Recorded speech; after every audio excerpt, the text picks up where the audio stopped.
the sports you do and don't know, both within and surrounding Baltimore. Don't ask him about preseason games, oh no. Stuffing things in Griffin Basso. Despite it being on the internet, he can call it what he wants. So Glenn Clark Radio. Glenn Clark Radio. Glenn Clark Radio.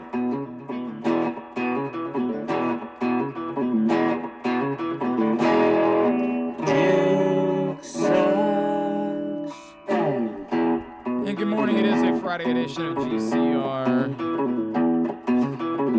Stan the Fan is back in studio. We like that. Chief Grand Poobah here in the press box. It's been a few weeks. Good to see you, sir. When Facebook started telling us that we couldn't play the other song anymore. And our friends here go ahead They banned that song. and they made us share revenue with the creators of that song. It was allegedly royalty free. So it's just wild how that works sometimes. The internet's a funny place, but you improvise and you adapt, as our friend Bob Haney would say. And thank you, our buddy Chris, who came up with a great song. And that's what we roll with until Chris puts a gun to our head and says, "You owe me money too." And then I say, then it's just going to be Griffin clapping. That's all it's going to be at that point, or mouth kazoo, something along those lines. I have no idea what the plan will be when that happens. I do a mean kazoo. What? I was going to say, what do you do? A mean look? Just does mean. Yeah. So, yeah, Stan's here. We like that. That's a good thing. We're going to talk about the Maryland thing. We will. And then later on in the show, some baseball to get to. After a very pleasant opening day yesterday, we will talk to our friend Ryan Spilborghs, who is on the call tonight for AppleTV Plus, as the Orioles continue their series with the Blue Jays. And we'll also catch up with Brad Brach, who's going to join us a little bit later on, former Orioles reliever. So all that's coming up on a Friday edition of the program. There a couple of things to say about what happened last night. And I'll start by separating the Kevin Willard stuff for a second, and then we'll get back to it. I said this last night, and for as annoying as maybe it got to some of you that I would still bring up the depth thing constantly throughout the course of the season, this was always going to happen. It was just a question of when. In some world, Maryland was, despite playing piss poorly in the first half, they were only down by 2 points. They were competitive with Florida. But when Jacoby Gillespie had to leave with 4 fouls, they were cooked. There was no getting back into that game. They didn't have the ability to on a night where Selton Miguel was an utter no-show and Rodney Rice was a three-quarter no-show. When Jacoby Gillespie went out and they have nothing on their bench, they were done. It was over. And you saw that. It wasn't competitive from that point on. We talked a lot during the course of the season about how benches get shorter in the NCAA tournament, and they do. And the timeouts are longer, and they are. And those things are mitigating factors. But pretending as if you can do this with only 5 players was something that was foolhardy. No one does that. No one. You don't win a national championship with 5 helpful pieces. And they were a hell of a 5.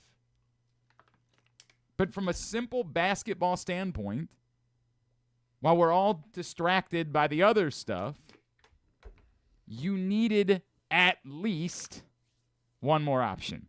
At least. And they didn't have it.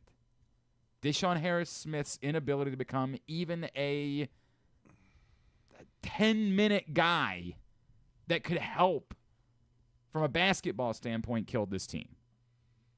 And it still was a solid season, and you give all the credit in the world to those 5 dudes who played hard all year and appreciate everything that they did, and in another world where they had a little bit more help, maybe more could have happened down the stretch. But this was always going to occur from a sheer basketball standpoint. You can't win with 5 guys. Can't win a national championship with 5 guys. You can win as many games as Maryland did, and they won a lot. But you can't to have to win consecutive games against the best teams in the country, you can't do it with a hand tied behind your back. So there's that. Of course, no one really cares about the basketball of it all because everybody cares about the Kevin Willard of it all. And I presume that we will get some quick resolution when it comes to Kevin Willard. My understanding is I know there was some reporting last night that like maybe Maryland is still trying. That there's no coming back from this for Kevin Willard either. And that's the part that you can't say out loud if you're I don't even know who's doing this. Daryl Pines, the school president. I don't even know who's handling this alleged 24th hour attempt to renegotiate with Kevin Willard.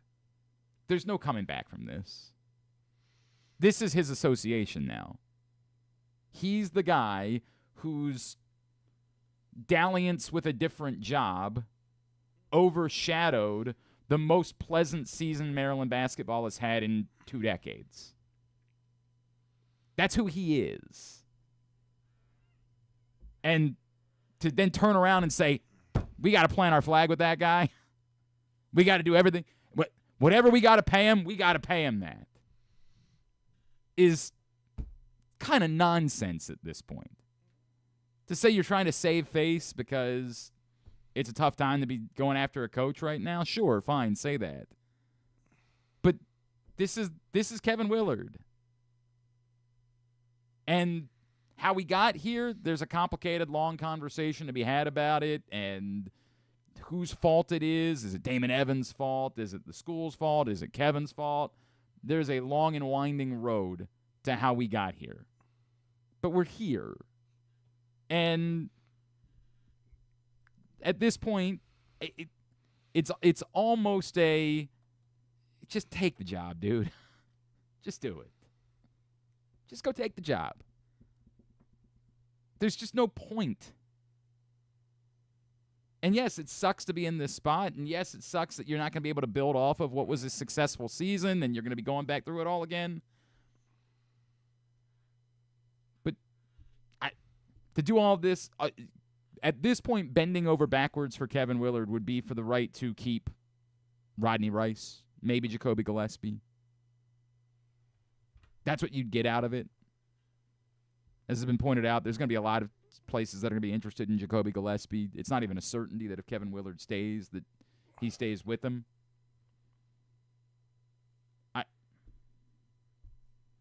I don't hate Kevin Willard. I know a lot of Maryland basketball fans do in this moment because of how the last couple of weeks have gone. I think it's a complicated conversation about a lot of different factors.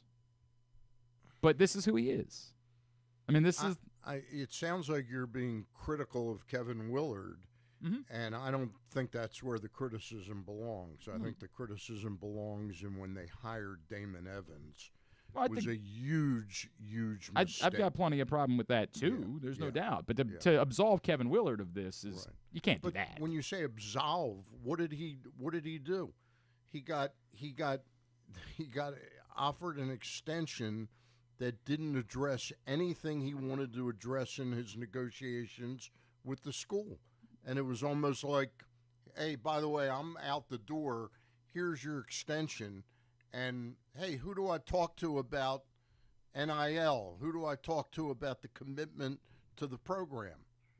I don't understand where he did anything wrong. And, in fact, I think he's doing the exact right thing for Kevin Willard. For Kevin Willard, 100%. Yeah. If I only care about Kevin Willard and don't care about the program, then of course. I care about the program, and Kevin Willard, I think, cared about the program. He had nobody to discuss what he wanted to discuss Well, he had plenty of time to do that, to pretend when did he have time to do it? All season. He could have done that in the fall. He wanted to do it when he had leverage. Well, they didn't. Yeah. No, he didn't. But they didn't come to him with a contract extension. Right, because he until didn't have this any month. leverage, because he was coming off a miserable season, because he built a terrible roster the year before. Right. Like, he wanted to do it with leverage, and when he had leverage, that wasn't the opportune time for the conversation. But It to would say have been the opportune time if Damon Evans wouldn't have done this thing at the 24th hour. I mean, the timing of what Damon Evans did is the real disgrace here. Okay. Okay, but Damon And Evans is you're- allowed to care and about you're Damon Evans critical too. of Kevin Willard, and so far I haven't heard one negative word about Damon Evans. You've never heard me then. Damon Evans has made plenty of mistakes, but if we're going to default to you're allowed to do what's best for you, then Damon Evans is also allowed to do that. Like, it works both ways. Damon Evans had the most leverage to take the job at SMU. That's not his problem. I don't think he had all that much leverage. I think, in fact, A Damon job Evans offer has on the been- table is I think Damon Evans was such an abject failure at Maryland that I think he saw the handwriting on the wall that he better get out of town while he had an offer. he had a better offer. I mean, that's the know. reality. Yeah. Like, they have so much money at SMU that he was able to take a better offer and go from there. That's the way that it works. And trust me, I don't think highly of the job that Damon Evans has done, Right. but this cuts both ways. It cuts both ways that if Yeah. this person's allowed to, then this person's allowed to. And if the answer is you can be critical of both, absolutely you can be critical of both.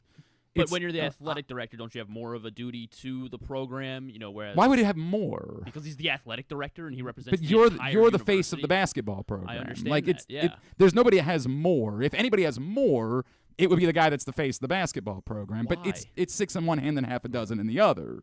Like, The whole thing sucked, and I got to be honest with you. This week, it ruined for me the Yes. enjoyment of that. and that's why there's this is a point of no return. Yeah.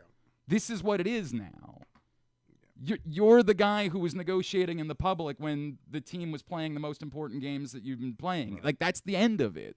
There's no coming back from that. You can't turn around and say, well, hey, sorry, it's just the way that it was. And to say, hey, the circumstances laid themselves out. If Kevin Willard doesn't have an offer from Villanova, he can't do any of this. Right. He can only do this because there's an offer from Villanova. He needed the leverage. Right. He needed both a successful season and a specific job being available that would be better, that he'd be a real if the offer that was But on the there table was nobody for him to extract the leverage with. So what was he supposed to do? Sign a 3-5 year extension without some type of commitment that he and wanted to be fair, he that didn't- would have helped the program he succeed. wanted an extension. He didn't need his contract's not up for Yeah, I for understand 4 that. years. I Like, understand that. this is him just trying to get there's no Look, he signed a contract right at the beginning of the NIL Mhm. thing, which is a totally new thing, and that's why they screwed the pooch really poorly last year. There's no question about it. But he sees what he needs to succeed there, and it's not there. To succeed, boy, that's a difficult question. To be really relevant in this basketball world today, Right. college basketball, he needed the things he wanted to fight for, and he was unable to fight for them. Somebody would say there are other schools that are going to continue playing that don't have better circumstances than what Kevin Willard does. But that being said, there's nothing wrong with wanting that. Like, wanting to make your job easier is something that everybody wants to do. And I've said it time and time again. I understand wanting to make your job easier. I don't know who wouldn't want to make their job easier. And that's what Kevin Willard wanted to do. And I don't blame him for that. On a separated from Maryland, I don't do think I he was understand trying to where make his job easier. I think he was trying to create an environment in which he could truly succeed at the highest level. That's not saying it's easier. It's because he's a hard-working guy, and he dug himself back in and did some tremendous things this year. I think the program is going to suffer tremendously with him leaving. I have not seen anything that says to me that Kevin Willard's a top 5 to 10 coach in college basketball. I think he's a good one. I think that we've seen that he can make a difference, X's and O's, and that certainly puts him above Mark Turgeon. Who do you think that they can get seriously, that's going to come in here now with this mess on their hands. It's a utter disaster for 25-26. Well, It's depending an on utter disaster. as I've said a few times, they need to prioritize trying to find a coach that has players to bring with them, and that's the part that we don't talk about yet. That's how this needs to work. That all of the coaches, it all boils back. It all circles back to the money. to some extent, yes. A coach is not gonna bring players. But unless there's money. We're suggesting there is no money. There is money. There's money. They but have there's money. but there's not. There's not this unique circumstance was that Villanova had a little bit more money because Villanova is putting all of their revenue share towards basketball. Right, exactly. Because they have nothing else to spend money on there. And that's what makes the Villanova situation unique. But there's only a couple of places. UConn would be another place where that would exist. Right. I did a little bit digging last night. They actually have football, but it's not. They're not trying to compete at the national level. They're not trying to be in the Big Ten. Right. They're not trying to stay there. So there's a very few. Somebody brought up Marquette yesterday. I dug in on Marquette. That Marquette is not spending more money on basketball players than Maryland is committed to spending on basketball players. And the power conference schools aren't going to be spending more of their revenue because they all need to compete in football. Nobody. We can all talk about how great the SEC has been at basketball this year. Alabama's not cutting their football commitment. They're not turning around and saying, by the way, we're de-emphasizing football in the name of basketball. It's not. It's not better in these circumstances. It's something that we're saying because we want to say that, because it's easy to say Maryland should do that. Maryland should de-emphasize football. They stink at football. It's an easy thing to say instead of dealing with the reality of the circumstances. You're not fighting with a hand tied behind your back. You're fighting at the same level everybody else is. They just have more boosters at those places. Yeah. That's what's made the Maryland job more difficult. The school can't change that. You can't go to anybody, the Darryl Pines, to whether it was Damon Evans, and say, we need more boosters. Because they're going to say back to you, that's your job. Right. Your job as the coach is to succeed at a level that anyone that has money wants to give it to you. That's your job. You knew that coming in. We're giving you the same commitment that everybody else is getting. We can't go to Villanova's. They're not going to be able to go to Villanova's, and that's what makes this situation unique. The uniqueness of this is that Villanova is one of the two schools that uniquely has more money to spend on basketball because they've won 2 national championships in the last decade. Yep. They've built up a bit of a war chest because of that. He's going to be able to ride what Jay Wright did. And if he gets that job, the first person he should do is call and thank Jay Wright for that. No because question about if it. Jay Wright hadn't won those 2 national titles, they don't have that war chest. And it's not a better job. For some extent, Dan Hurley got the same benefit from what it is that Jim Calhoun did at UConn. And if there had been, I'm trying to think of even what could an equivalent be. If Gonzaga had won a couple of national titles in that span, I was trying to figure out what Gonzaga's budget was and if they were in the same spot too. I got the sense that it's much closer to Marquette, which is essentially the same as Maryland. So it's not really that job. Right. It's the nature of not having football. Like, the nature of not having football is there's only so much of a budget that can exist because that's the sport that makes all the money. It's Well, they'd sure make a lot more money if they were better at football. I don't disagree with that, but this is Maryland football that we're talking. As I constantly say to people, like the people that are angry at Mike Locksley about this, fine, be angry about Mike Locksley. Tell me who it is that's taking this job. Go fire him today, by all means. Go right ahead. Fire him. Now tell me who the Maryland football coach is going to be. You, right? Sure. Stan can do it. The 3 of us together, we can be a triumvirate leading the Maryland football program and see how that goes. Rob Ambrose. Love Rob. He's on staff already, so he's got that going for him. He would know where everything is. You don't have to introduce him to all of it. And this isn't me saying that, there isn't a point there. It's that it all sounds easy to say instead of actually dealing with the reality of it. The reality of it is Maryland is not a great job. We want it to be because we remember how good Gary Williams was. But the truth is the job has been elevated by 2 exceptional Hall of Fame caliber coaches that largely overcame the circumstances that are trying to compete in a pro-driven community. And inherently, you're never going to have the amount of booster support from this community for those programs because those people spend their money on the pro teams. And so we can scream and piss and yell and do all of those things until we're blue in the face, but none of it changes the reality of what Maryland is.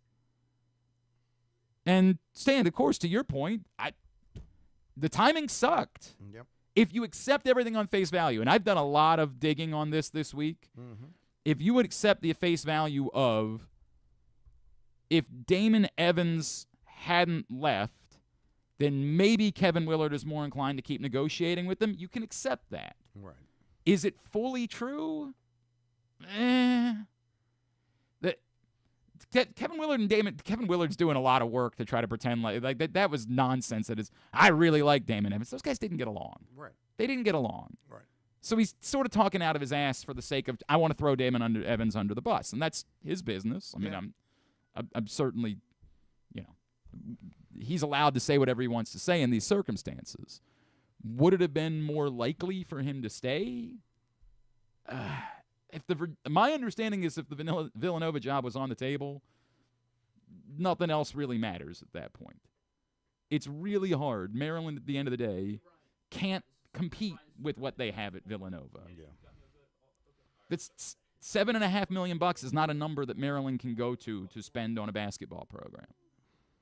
And apparently, according to my understanding, the things that Kevin Willard said he wanted from the Damon Evans negotiations, he was told he could have once Damon Evans left. And that doesn't appear to have made a difference because, understandably, Villanova's offer was going to be better. And so this is just better in his salary or better in the I don't think commitment? I think the salary is negligible. Right. Like it might be a little bit better salary-wise, but ultimately but it's the commitment. they've got something like $7.5 million they can put into salary Instead for of basketball players Instead of of 4.5. 4.5. Right? And that's a significant difference. That is. And his team could stay in New York. That's of course. I wonder if they stayed in San Francisco. All week. All week They stayed in San Francisco. They left Seattle on Sunday night and stayed in San Francisco all week. Anyway. Look, man, we'll find out. I assume today that there will be news. Yeah, it should come at least come pretty quickly. It should be quick, and then from there it would be a coaching search. And there are people that tell me that they think that they're already a couple of steps into that process. So we'll see how that plays out. In the meantime, baseball sure as hell pleasant yesterday. Got that going for us, which is nice. My fantasy team. Oh, God. Will you not have any Orioles on your fantasy team? Griffin screwed Oh, way to go. It's on me. Way to go. My fantasy team looks good for what it's worth. I got Adley Rutschman. Adley Rutschman, Cedric Mullins, Tyler O'Neill. We'll get to that in a second. Yeah. Tonight, Orioles and Blue Jays continue their series up in Toronto, and tonight's game will be on Apple TV+. That means our next guest will be on the call. He, of course, you hear him as well on Sirius XM. He is our friend, Mr. Ryan Spilborghs, and he's back with us this morning here on GCR. Ryan, it's Glenn and Stan in Baltimore. It's great to chat with you, man. Thank you for taking the time for us. Yeah, my pleasure. How are you guys? Well, we got you don't have any basketball coaching in your background, do you, Ryan? Because we're about to need one of those in this neck of the woods. You know what's funny is this is the first year I did not choose to be part of a March Madness bracket. I was like, I'm tired of paying my friends to $50 to be part of this pool that I know it's so random.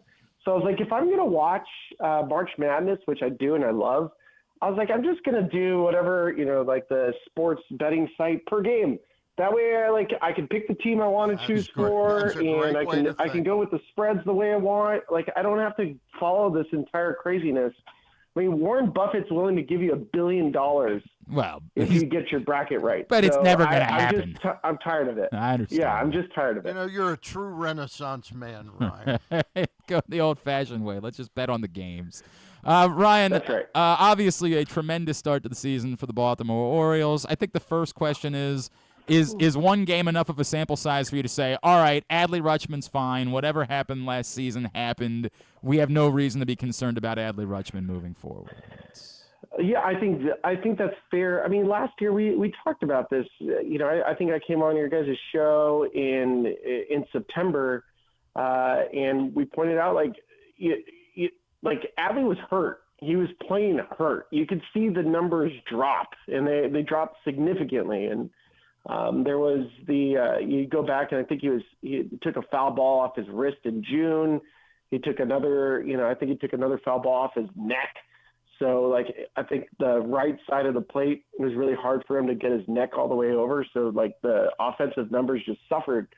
But yesterday, God, that first swing and the first at bat, he just looks right. And, when you think about, in the history of baseball, having a solid backstop, I mean, you can go, through Yogi Berra, 10 World Series, to Johnny Bench, to Yachty, to Buster Posey. I think Adley has that type of leadership skills and receiving skills and offensive profile, which is why I've picked Baltimore time after time since Adley made his debut, because he has, to me, what I see in Buster Posey or what I played against was there's just something unique about him as a leader and as an offensive player that if he's healthy, I think Baltimore has they have the group to go on a long run.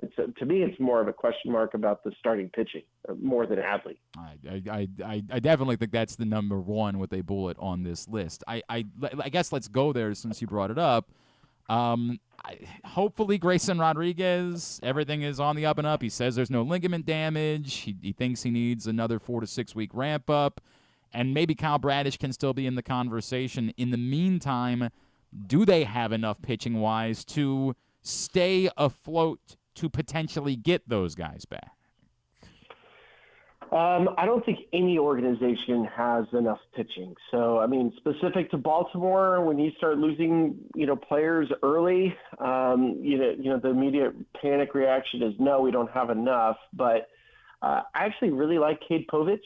I'm interested in see what Sugano-san's going to do for Baltimore. I thought this was an interesting sign from that perspective of, going back to Sugano a year ago in Japan.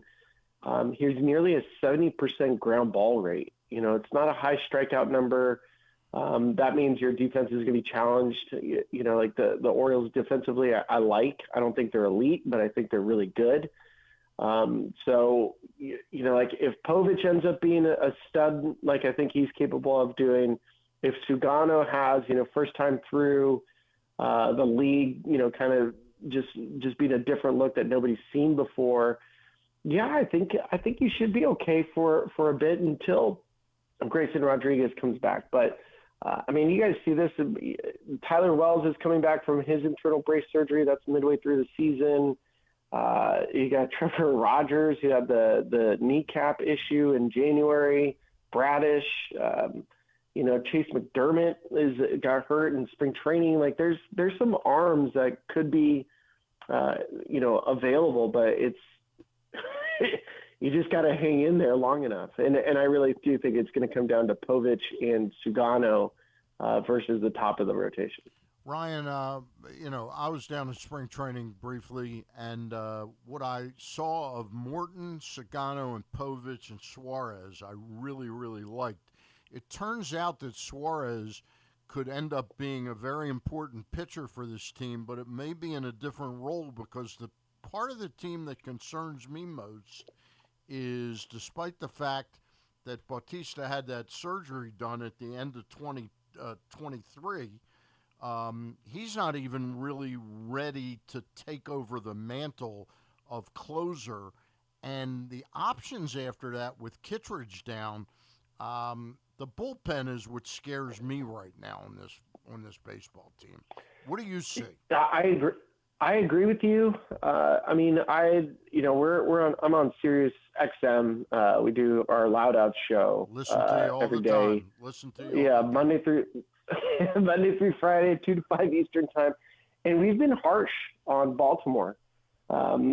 Not because we don't like the team. We like the team. We think the team is in a fantastic position. I don't know if you look at Pacoda. Pacoda is just it's an algorithm that basically projects out your season based on computers. And Pacoda loves the Baltimore Orioles position player group, loves it. It's like they're more impactful than the Dodgers group. So like it's telling you have a really solid team. The problem that we've seen all offseason was like, man, did the Orioles do enough? Like there's a lot of question marks about, Bautista coming back and being that version of himself before he got hurt. Would you have been better off like adding some additional arms, like a Tanner Scott? Like could that have been something where, for all the people that complain about the Dodgers, Tanner Scott got a market rate.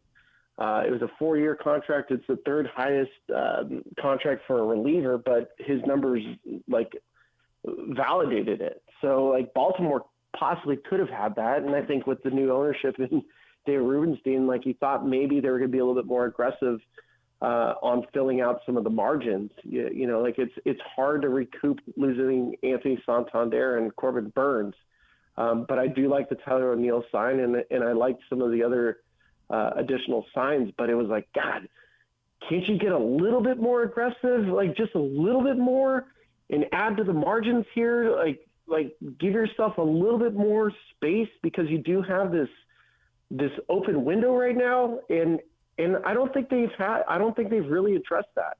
I think the criticism there is like, God, are they just risk adverse to maybe pushing a trade or to just spending a little bit over their comfort zone to put this team in a position to win a World Series since 1983?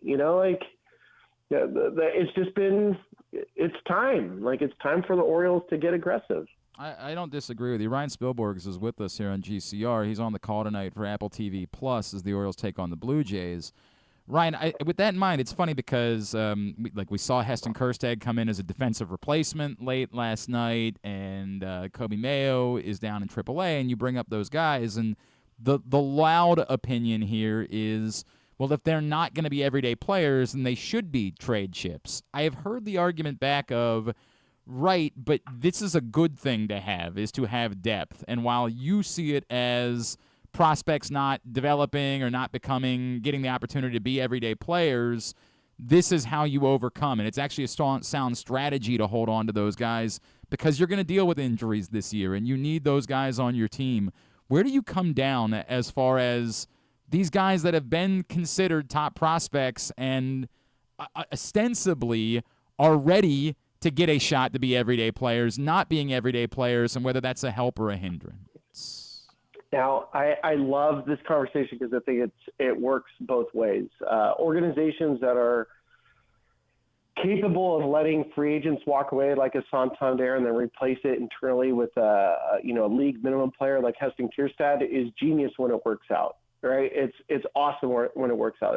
There's a reason why the Astros for the last 7 years have been, the best team in the American League consistently. Now, I get the Astros last year didn't get to the World Series as fine as the Yankees, but what the Astros did during their time frame, during their big run, was when George Springer, was getting ready for free agency, they had Kyle Tucker. When Carlos Correa was heading out for free agency, they replaced him with Jeremy Pena. So they replace players from within that go away on free agency with young, controllable players. If that's the case here, in the case of the Baltimore Orioles, if you were saying, hey, Ryan Mountcastle is moving on, but we have Kobe Mayo, and he's going to be, that caliber of production for league minimum. Okay, fine. But, if he's not going to be that, and you have an organization that values Kobe Mayo for a major league player that is proven and ready, then I think that's the problem that you run into, is that you'll have an organization hang on to players for too long, and then the value diminishes, and then maybe their production at the big league level stalls, and you could have added a major league player that would have helped that team significantly, but you didn't. You were too scared to try. So I think it works both ways. I've seen it personally with the Colorado Rockies. I bleed purple, but I've also watched them hold on to players for too long and lose the opportunity to to kind of like transfer some talent and get some talent in that helps the ball club immediately. Maximize value, if you will. Yeah. I want to ask you about a player that sort of is a tweener for the Orioles and get a career assessment from you on Ryan Mountcastle, because I'm not a big Mountcastle fan. The profile to me is that he's just not going to be what we wanted him to be or needed him to be, but I'm more curious what you think of him. So I think anytime you have a player that hits 33 homers in a season, you tend to like open your eyes and go like, oh, what's going on there? But you go from 33 to 22 to 18 and last year 13. Yeah. I know, like, I get it. Part of it is Baltimore going up in left field, and maybe we'll see an increase in homers this year. I mean, there are some metrics that said nobody had more homers taken away from him in the last couple of years than Ryan Mountcastle. So, is a ballpark a factor here? Yeah, possibly. But I think that the biggest issue you have is when a player hits that many homers early, as a 24-year-old, and you have in your mind, like, man, like if I can just get him to do that again, that's what people hold on to. So, I mean, his profile is pretty good as an offensive player. I mean, there's a lot to be desired. He'd like a higher on-base percentage. But I'd also really like to see what's going to happen this year with left field being drawn in. I mean, the numbers tell you that nobody's been impacted more by a ballpark than Ryan Mountcastle. So we'll see if that's true. Ryan, another one of the topics that I think a lot of us have been discussing coming into the season, Jackson Holliday, who is playing shortstop right now because Gunnar Henderson is sidelined. We never really saw him fully appear to be comfortable at second base, which is going to be his position again. Gunnar Henderson's already going to be working at Norfolk this weekend, so it's not going to be that long before he's back. What do you make of the decision to have Jackson play shortstop instead of just continue to get settled at second base, the position that is going to be his, and that we haven't really fully seen him command just yet in his major league career? Yeah, I mean, as far as commanding in your major league career, give him time. I mean, he's 21 years old. Would you rather have had Jorge Mateos starting at shortstop, where Mateos been a plus defender there, and just let Holiday go to second base? But as you guys see, I mean, like, this lineup that we saw yesterday was pretty relentless. Jordan Westberg is like a dude, So I think, for a handful of games to have Jackson as your shortstop doesn't really bother me. I also think part of the reasoning why you put him at shortstop right now is you're playing in Toronto, where there's not really bad hops, with the artificial turf. So it becomes a little bit easier for him. You're not going to get the bad hop off the dirt the way that you're accustomed to. So I think the reasoning behind Jackson at shortstop to start off the season makes sense.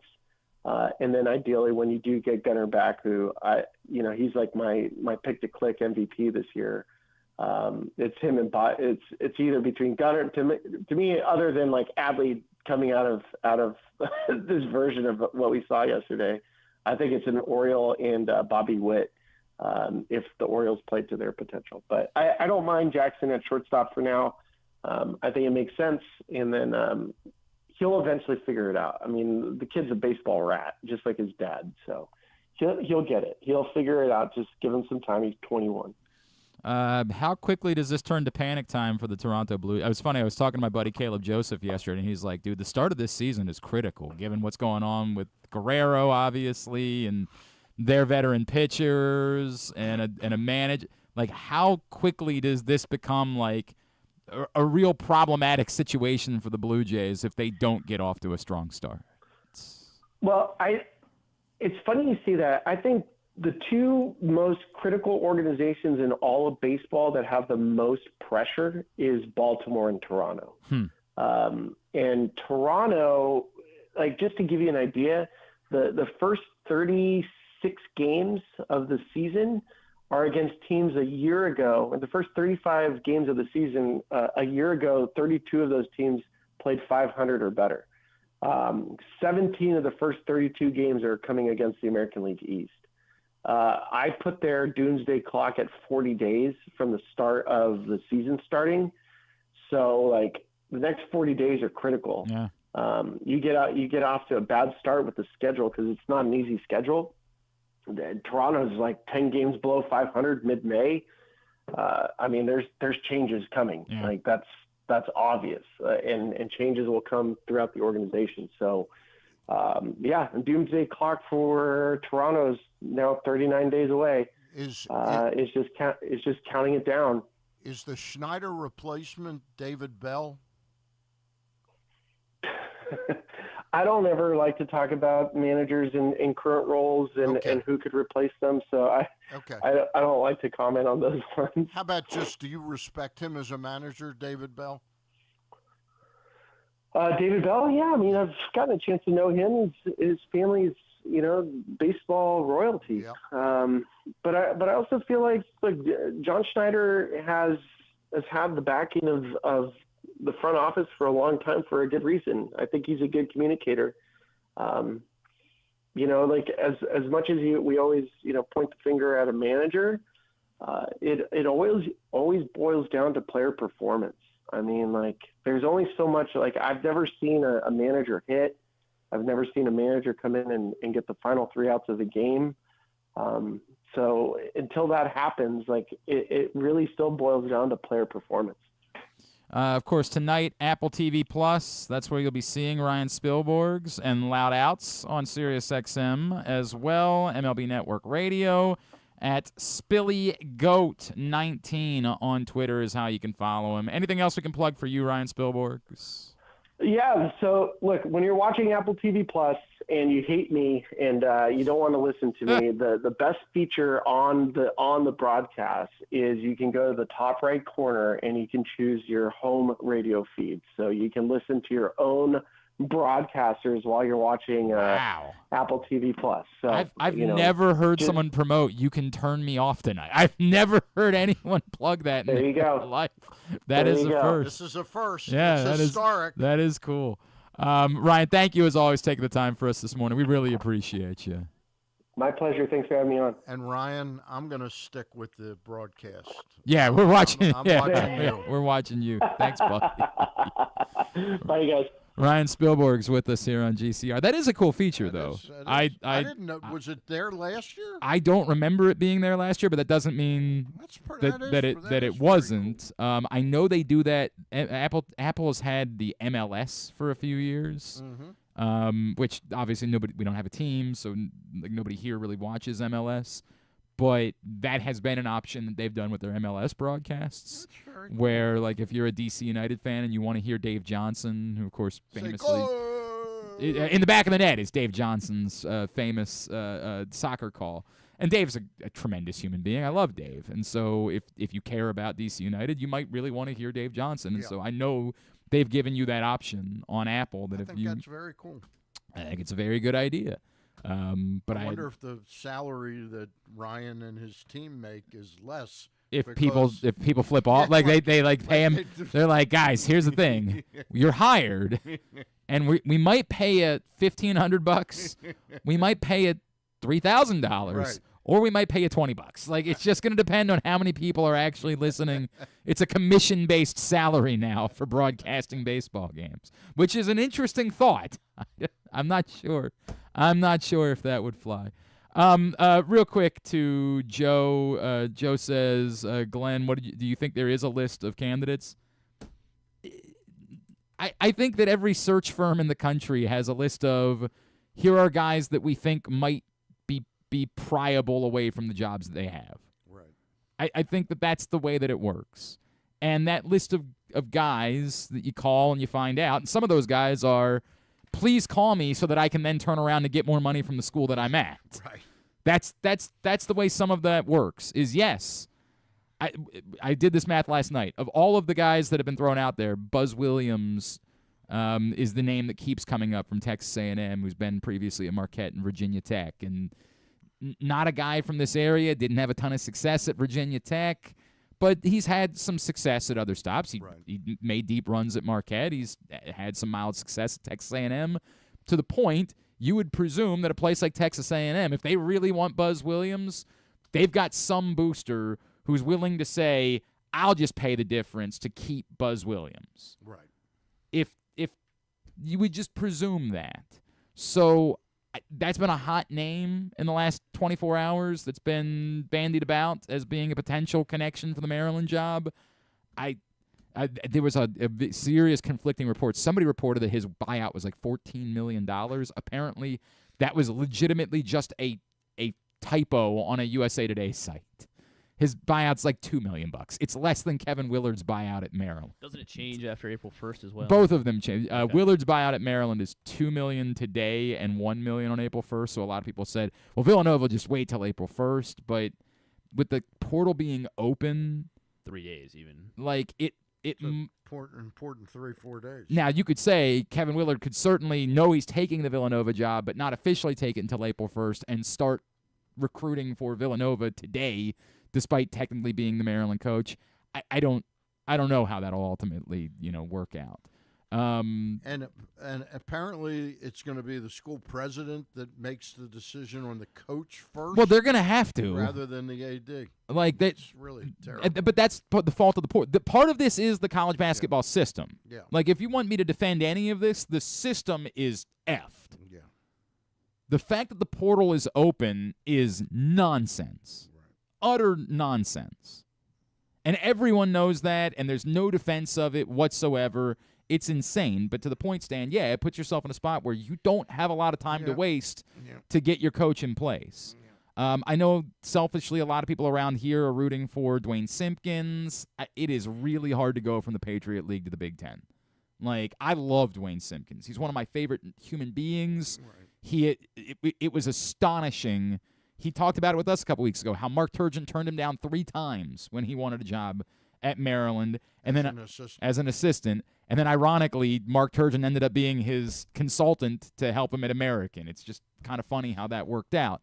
I love Dwayne Simpkins. I think Dwayne Simpkins is a very good basketball coach and an incredible human being, and obviously cares deeply about Maryland. I mean, deeply about Maryland.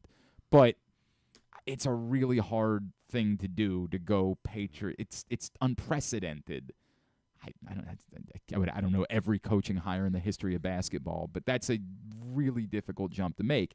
Tony Skinn's name keeps coming up as well, obviously at George Mason. He spent some time as an assistant at Maryland. That, too, is a tough jump. How did Thad Matta do it back at Butler this year? Not great. Make the tournament. Not great. Not great. It's the only way to say it. It was an interesting name. Yeah, for me. A lot of people talked about stopgaps. John Calipari's name keeps coming up. That maybe he doesn't. He just wanted out at Kentucky. He doesn't really care about Arkansas. We all know. We all saw what happened last night. I know our buddy John in Little Rock is furious about it. Sorry, John. John. Could have been a really exciting Saturday for John. Yeah, sure.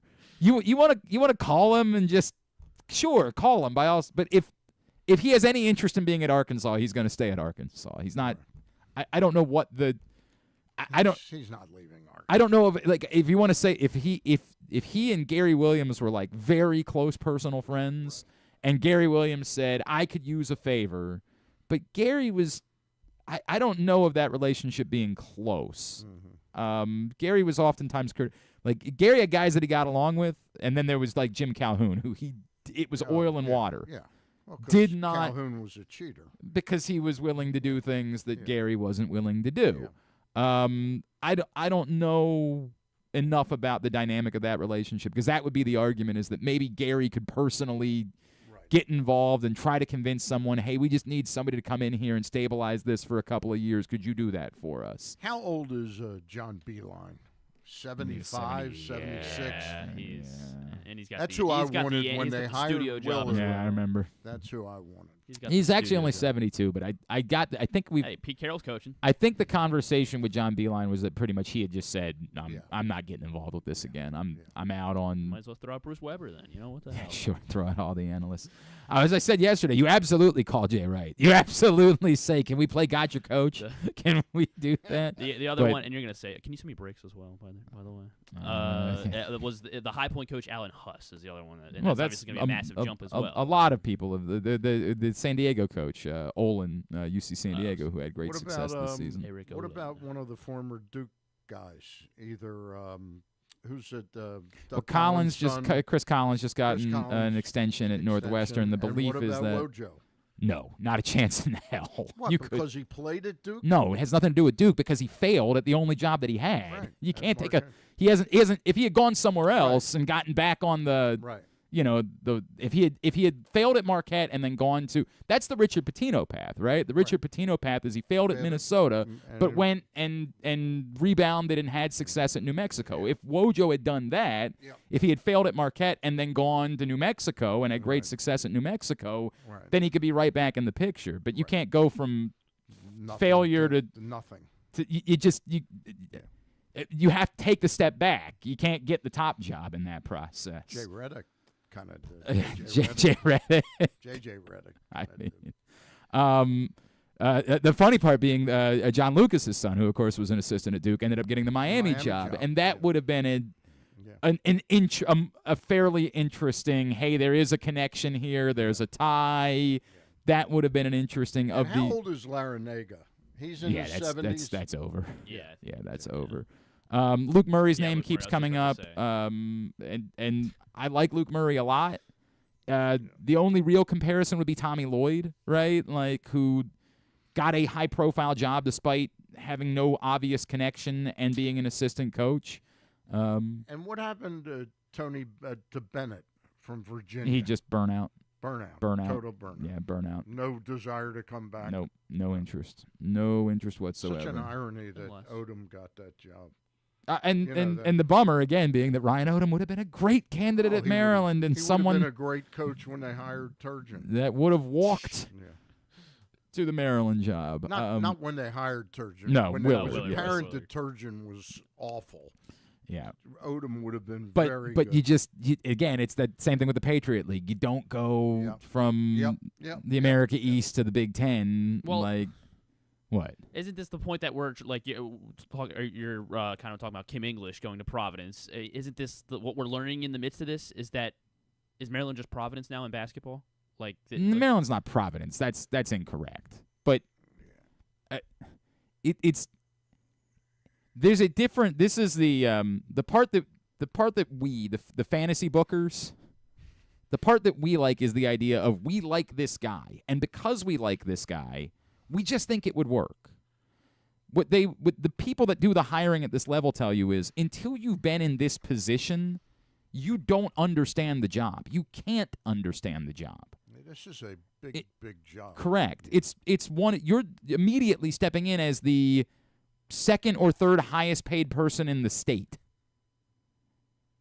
That is uncharted territory. It's why when these jobs become available, they say you need to have had major level experience. I'm going the route of a Luke Murray to me isn't. I'm intrigued by it because I like Luke Murray, and Luke Murray is thought of as being one of the best assistant coaches in all of college basketball. And he does have some connection to the area because of his time at Towson. Obviously, he'd probably be at the games. You'd have that going for you, which is nice. One day I was at Towson and Bill Murray and the president were there. It was a strange, it was just a wild day. And there's a chance if they hired Luke Murray, Bill Murray would be there.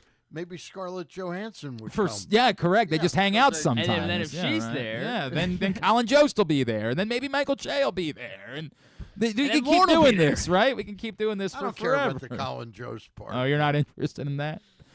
Scarlett Johansson is God love her. Yeah. No, but this is the part that we, as just the fantasy bookers, as the people that are just fans of basketball, can't consider, which is the actual responsibility of the job and of being one of the highest paid people in the state, in a state job. And it doesn't mean that, to the point, maybe Dwayne Simpkins would thrive at Maryland. He might be the best coach they could possibly hire. But the process, it's like interviewing for a high management job at a major corporation. You don't walk into the CEO and say, yeah, this guy doesn't have the experience, but gee gosh golly, I just think he's going to be great. you got to have the qualifications, and that's the tough part about this. The one guy that does have a lot is Byington down at Vanderbilt. When I did the research on who's got pieces that could come with him, Mark Byington had his top 3 players last year were all juniors.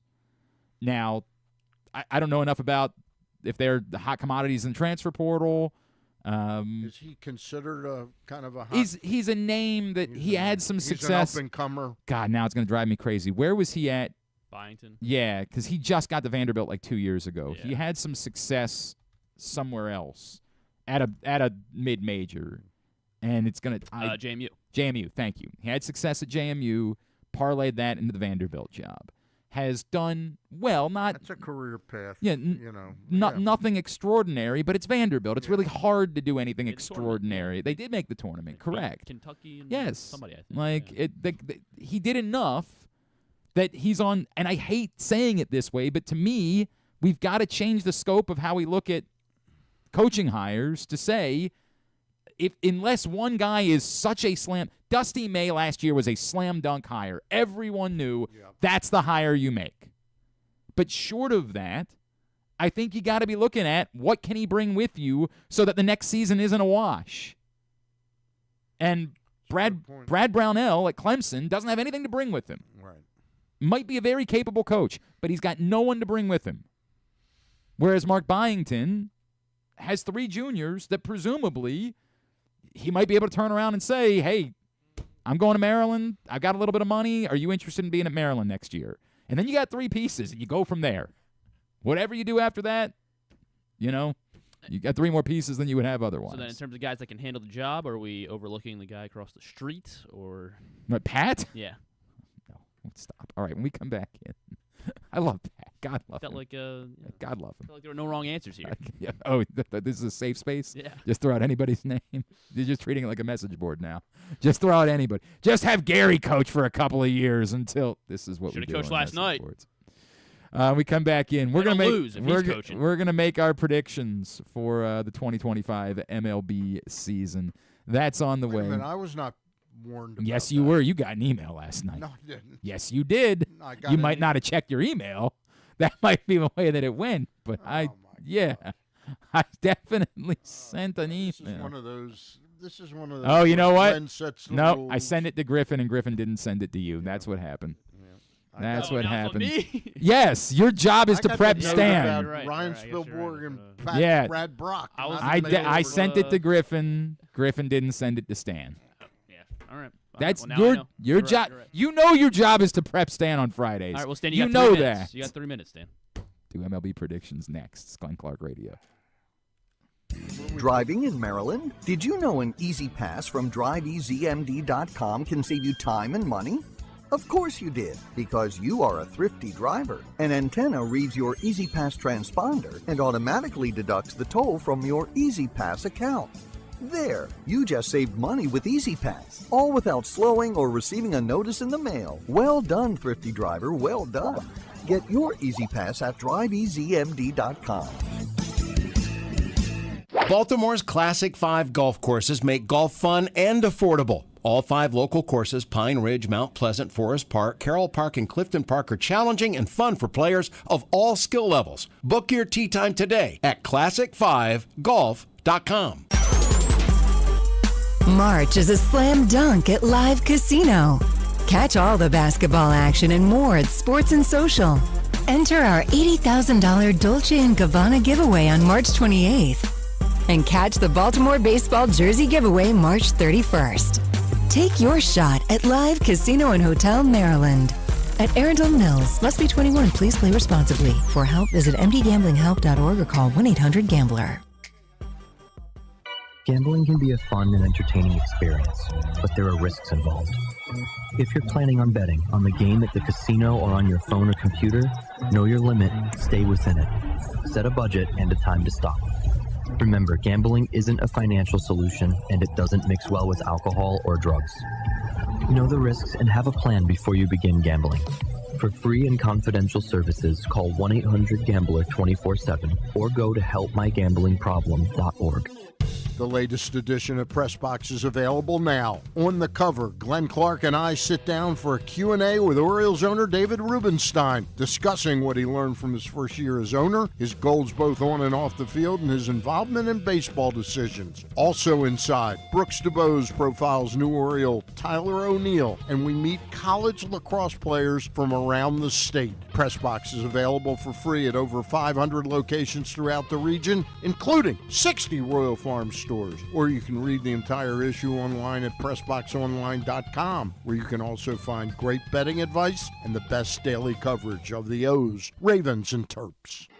Contrary to what some people believe, I actually like this guy when he sleeps. Glenn Clark, talking sports. That's what he gives me. That's what I've got. This is, you know what? Kevin Willard's got a point. You can't work in these circumstances. Well, good thing he's not. You give me $5.5 million to spend on man of the match, or I'm out. It's a professional baseball. I'm going to Villanova.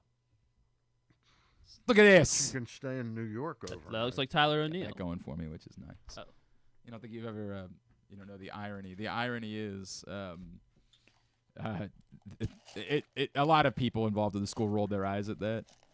The players didn't want to stay in New York that Right, night. Kevin wanted to stay. He's from New York.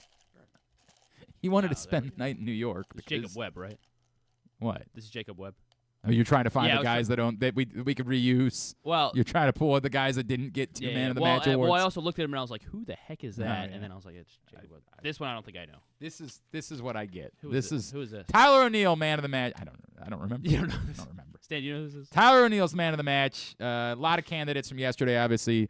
Adley Rutschman hit 2 home runs. Cedric Mullins hit 2 home runs. Zach Eflin delivered an outstanding start. I thought it should have been. Plenty of candidates yesterday, Well, but Anthony Dominguez walked 2 guys. but he got out of it. Yeah, Keegan Aiken certainly threw a He got strike. out of it. Keegan Aiken threw strikes.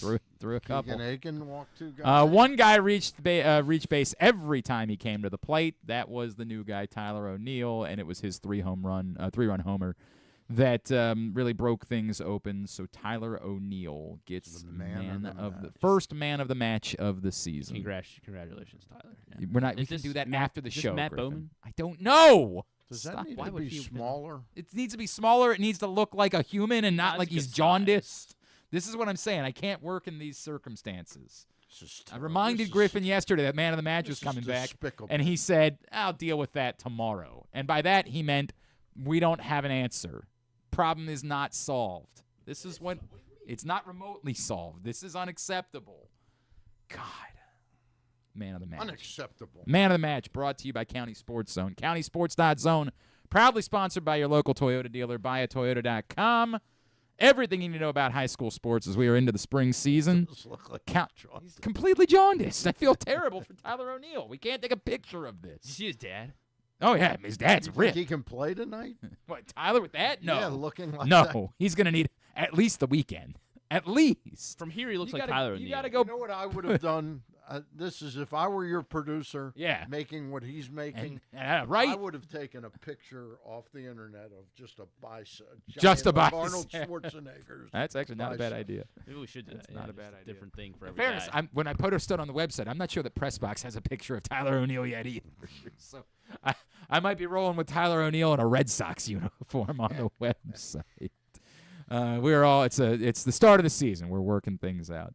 Brad Brach will join us a little bit later on this hour. But in the meantime, did I do the County Sports Zone read? Yeah, you did. I started it, but I don't think I finished started it. it. Yeah, Go I to think that's what happened. CountySportsZone.com. What do they do? Everything high school sports related here in the state of Maryland. New #1 team in the country in boys lacrosse. It's Calvert Hall. You want to find out more about that? You go right now to countysports.zone. Proudly sponsored by your local Toyota dealer and buyatoyota.com. They got you covered, not just for boys and girls lacrosse, baseball, softball, all of the other spring sports.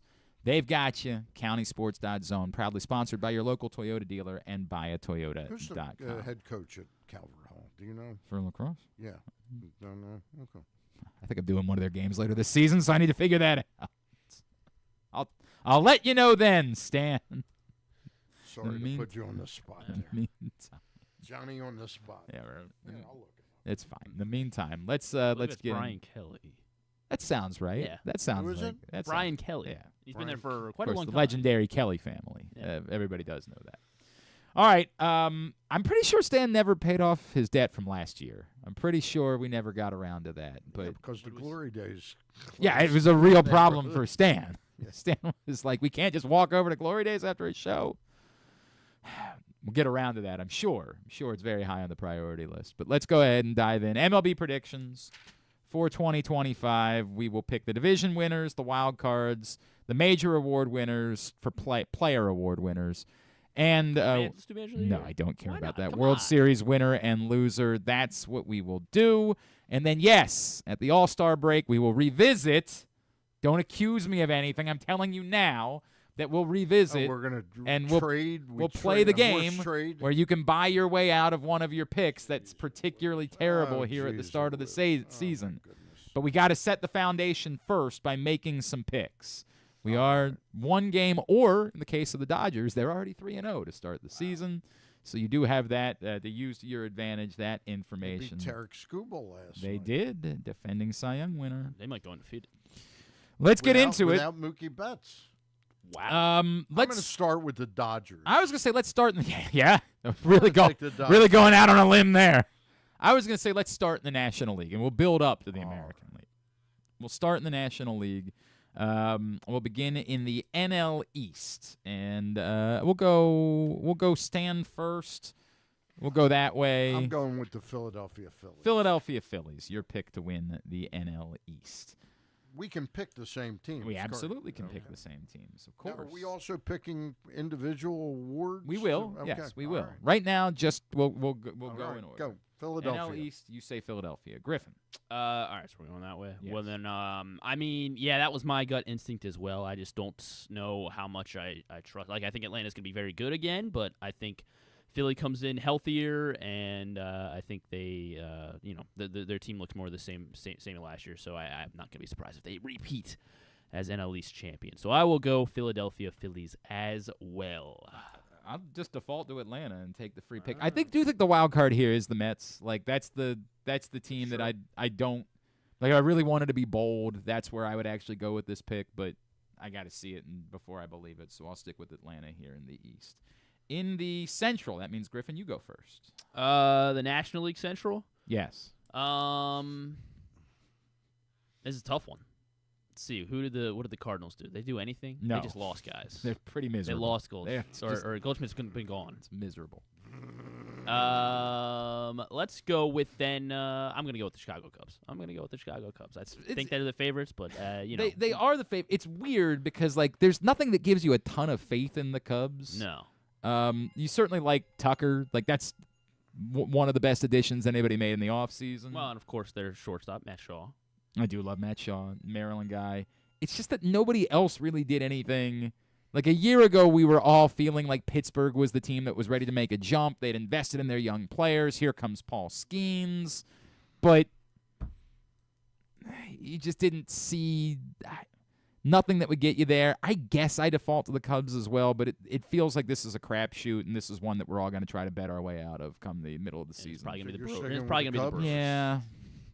You know, I spent the offseason thinking that Milwaukee was going to really take a couple steps back. And at the end of the day, I looked around. I want to think Pittsburgh could make a leap, and then Jared Jones is out. I'm going to go with Milwaukee again. All right. I'm good with that. Yeah. And then, I'll make it simple. Los Angeles. Yep. This is the Rockies' year. I don't know. Yeah, this is the one. This is the time. Sure. Go ahead. I'll go Dodgers as well. Very good. I guess. Very good. Now, NL wild cards. Three of them, Stan. Who are your NL wild cards? There's 3 NL wild cards? Yes, 3 wild cards in both leagues. That's Really? the way they There do are it 3? now. Yeah, 3. I'll take Atlanta. Okay. I will take Arizona. Uh-huh. And I'll go with the Mets. Okay. Yeah. You want to offer any thoughts on those 3 just for? I think Arizona's real good. I don't think the loss of Jordan Montgomery is going to hurt them that much. It was a loss. That contract turned out to be an utter disaster. But they're really good. Adding Corbin Burns helps. Corbin Burns helps. Maybe getting 25 starts, 26 from Eduardo Rodriguez helps. I think they're a real good team.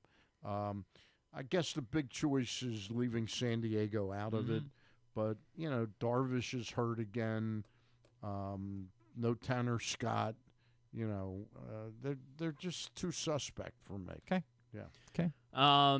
Yeah, same. I'm going to go the same way. I'm going to have to go with 3 NL East teams. I think I had Philly winning the division, so I'll go with the Mets and the Braves as my top 2 wild cards. And then I'm just going to leave the Central out just because, again, it feels like such a crapshoot of a division. The Cardinals? No, I'm not going to go with the Cardinals. So I'm going to go with the Padres, though. I will say the Padres do find their way in, and I'm just since I saw it last year, it's easier for me to pick it this way, and I say Arizona is the odd man out again. So like the two of you, I go the opposite. I took Atlanta to win the East, so I'll take Philadelphia as a wild card here. I can't. I get what you're saying. San Diego always seems to figure out a way to just be good enough to then go have their hearts broken in the playoffs, and so until I see otherwise, I'll continue to choose. So then it comes down to me between the Mets and Arizona, right? And like that's to me where it comes down. I don't know what to make of either one of those teams. I really don't. I don't know what to make the of. Diamondbacks were hot as could be. They were second half.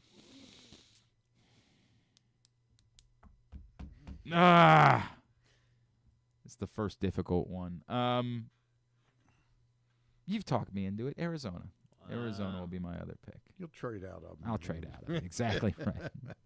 You'll call today. I'll call today. Award winners in the National League. Let's begin with Rookie of the Year. Griffin, you're up first. NL Rookie of the Year. What rookies are out there? So we got there's one. We got the guy in the Dodgers, the rookie Sasaki. Yeah, the guy. And then it's either him or Matt Shaw. Yeah, I think those are the two I'm gonna narrow it down to. I think Dylan Cruz is very much in that conversation. I'll go Matt Shaw. Matt Shaw. Not gonna put my money on the pitcher. Okay. I'll go Roki Sasaki. What are we doing? And then he gets hurt. I hear you. I'm going to go with Dylan Cruz. Okay. Ooh, look at us. Yeah. Look at us. Across the board, different picks. All right, NL Cy Young. Just because it feels like this is how it would work in the universe, I'm going to take Corbin Burns. Wow. Like, it just feels like the universe would lead this to be Corbin Burns goes to Arizona, is very happy being at home, and is the best version of himself. I'll take Corbin Burns. Is it me or Stan? I'll take Paul Skeens. That seems like a decent pick. Guy named Skeens. I hear he's good. I'm going to take the Skeens guy as well. I will take Paul Skenis. And then MVP of the National League, Stan. You can go ahead. I'll go with that guy, Ohtani. No. Yeah. Really going out on a limb here. Yeah. Really? I don't know how I feel about that. You want me to pick somebody else? No, I don't. Yeah, should we just say he's not allowed to be picked? No, just go ahead. I mean, the other option. So, I mean, yes, Juan Soto. He's pretty good. There's just say Shohei Ohtani and let's move on, for God's sakes. Frankie Lindor. Ronald Acuna's gonna be back. Coming from injury, I guess. Stop it. I'll go. Skeens could win MVP. That's a good point, Stan. But there's that he pitches as well, doesn't he? I'll take Ohtani. Yes, Shohei Ohtani is obviously the choice to be a National League MVP. Is that who you're taking? Of course I am. National League Manager of the Year. No, we're doing National League winner. I'm gonna National League winner. NL Central Who winner? wins the National League, Griffin? Gregory Council. Who wins the National League? Oh, who wins the National League? Yes. God, what? You put me on the spot here? Yeah, I know. Crazy. I'll take the Dodgers. Dodgers. That's bold. Dodgers. Well, you went out of order, but I don't blame you because I was taking the Dodgers as well, so it's fine. All right, we come back in. We'll look at the American League. That's next as we make our MLB predictions here on GCR. March is a slam dunk at Live Casino. Catch all the basketball action and more at Sports and Social. Enter our $80,000 Dolce & Gabbana giveaway on March 28th. and catch the Baltimore baseball jersey giveaway March 31st. Take your shot at Live Casino and Hotel Maryland at Arundel Mills. Must be 21. Please play responsibly. For help, visit mdgamblinghelp.org or call 1-800-GAMBLER. Driving in Maryland? Did you know an Easy Pass from driveeasymd.com can save you time and money? Of course you did, because you are a thrifty driver. An antenna reads your Easy Pass transponder and automatically deducts the toll from your Easy Pass account. Learn more at driveeasymd.com. Treat yourself and taste the Baltimore tradition that is the legendary Costas Inn. Hey, it's Stan the Fan Charles. For over 50 years, the Costas Inn has been a Baltimore original, dishing out their amazingly scrumptious, fat, award-winning crab cakes and steamed crabs. Every season is crab season at Costas, so make your plans now by calling 410-477-1975 and reserve your taste of heaven. Sit back, crack some crabs, and watch the Ravens chase down another title on Costas' 15 TVs. On Monday nights, Costas offers their half-pound jumbo lump crab cake with 2 sides for under $30, and there are nightly specials Monday through Friday. So head on down to the Costas Inn at 4100 North Point Boulevard or visit them at costasinn.com.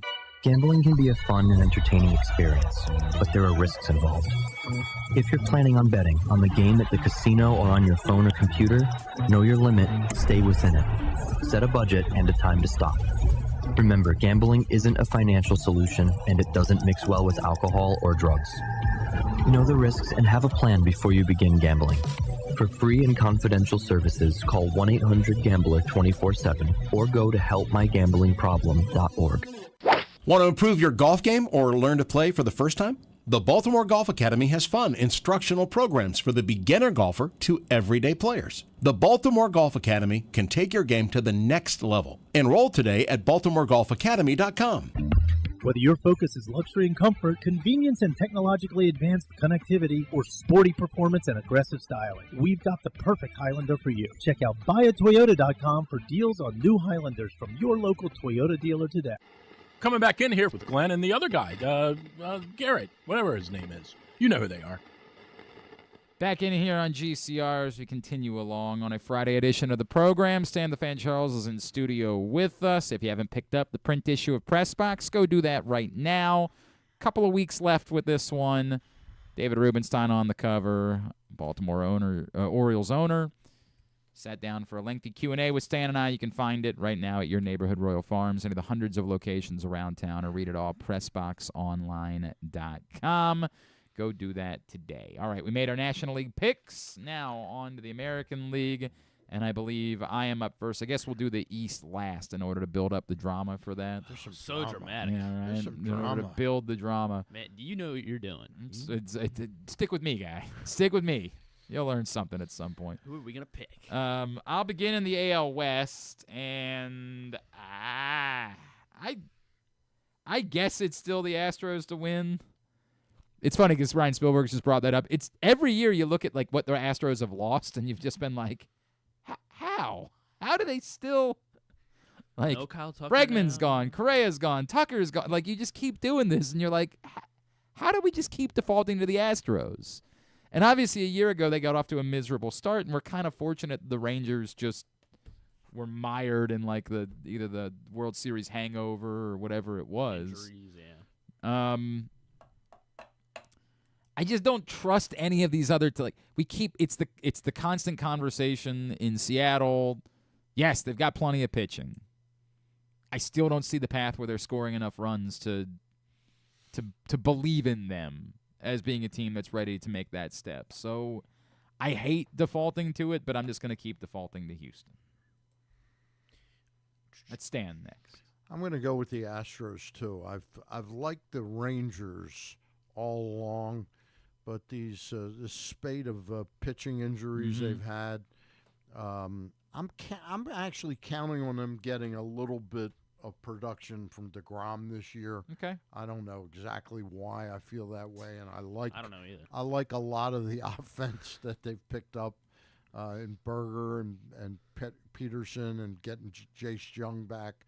And they have a dynamite offense, but the pitching of the Astros, despite all those injuries and people on the IL, I think they've got enough pitching, and surprisingly, it looks like McCullers could be back in maybe like a month or so, something like that. I'm reading. I feel like he's been a month out for about 5 years. Right, Yeah. that was. But I love Arrighetti, and this Cam Smith is. Yeah. You know, we haven't done American League Rookie of the Year Not yet. yet. Have we? Okay. Not yet. All right. I'm going to go with the Astros in a close one over Texas. Okay. Yeah, I think it's pretty close as well. Like I like Texas a lot more than last year, coming off of the World Series. They seem healthier. I'm not going to be counting on DeGrom like Stan will be, but I do think they're going to be far more competitive than they were a year ago, especially in the division. But yeah, as Glenn said, the more things change, the more they're going to stay the same. Houston Astros, AL Can't West. believe none of you showed the respect to the Copies. Sacramento. Copies. None of you showing respect to the Sacramento Athletics, and they're going to remember that. Yeah. They're going to remember it. We'll be better this year. Yeah. All right, to the AL Central, Stan. Who did you took the Astros, Yes, right? we all That's took right. the- The American League Central. Yes. Are the White Sox taken? Yeah, not yet. If you want them, they're I'm sitting gonna right there. Schaumburg. Hey, Schaumburg? they are 1-0, over 500 for the first time in 2 years. Yep. I'm not going to pick them. Should we pick bottom team as well? Can we pick the worst team in the league? I'm going to take Kansas City. Kansas City. Kansas City Royals. Here he comes. Man, I thought I might be able to steal a point here or something. I like Kansas City a lot. I think Kansas City is going to be very good, much like they were a year ago. This division is very much very open, yes. very much up for grabs. It's going to be anyone other than the White Sox. Stop being disrespectful. I'm not being disrespectful. They're in first place, tied for first place. So is about half the league, I think. I'm going to take the Kansas City Royals. As Spilly Goat said, potential MVP on their hands as well. Well, I mean, look, I think we all know Bobby Witt is very much in the MVP conversation. I was talking about Salvi. Oh, that's where you're going. He's just going to hit that many home runs. I guess one of my questions would be, why wouldn't it be Cleveland again? The bullpen is still very much in place. And that's sort of what carried them ultimately a year ago. They lose Jimenez, but Jimenez offensive. I know he had a home run yesterday, ironically, but offensively, Jimenez wasn't giving them anything. Now, he was very good defensively, no question. And I think their rotation is a little bit better than it was. I don't know. I think I'm just going to default to Cleveland. Gavin Williams get scratched, though. That was did he? Yeah. All right. I think he was supposed to start yesterday. Or he was supposed to start sometime this week. Okay. I'm not going to overreact to that yet. I'm going to default to Cleveland. All right. Be careful. And now to the AL East. And I guess that means Griffin is up first in the AL East. The American League East. The Beasts of the East. The Yankees are gonna be around. The Orioles are gonna be around. The team though, I think that seems to be at this moment, we're going into the season and they seem to be the most healthy and they made a bunch of moves in the offseason, more than the Yankees and the Orioles, who were the two teams a year ago. I'm going to go with the Boston Red Sox to win the American League East. To win the AL East this year. It seems like the revolving door, it's going to land on them this time around. I don't want to take the Yankees because I want to be the one that says they're too injured, they're too old, they don't have enough depth. But I just still see the Yankees as being the team most willing to make the move necessary in order to fortify themselves. So I'm going to default to the Yankees as winning the AL East. Okay. I'm going to I have been resistant about the Orioles, and I'm not getting carried away on one day. It was a good day. I am, actually. I think it's a two-team race between the Orioles and the Red Sox. And I'd have to see more of their starting pitching to believe in it, but they do get Bayo back pretty soon. I'll stick with the Red Sox. Okay. I'll stick with the Red So Sox. we're going to go head-to-head here. I'm higher on the Orioles than I was 2 weeks ago. Mm-hmm. I think some of the questions are being answered with Rutschman playing the way he is, and I think Holiday will be better, a lot better.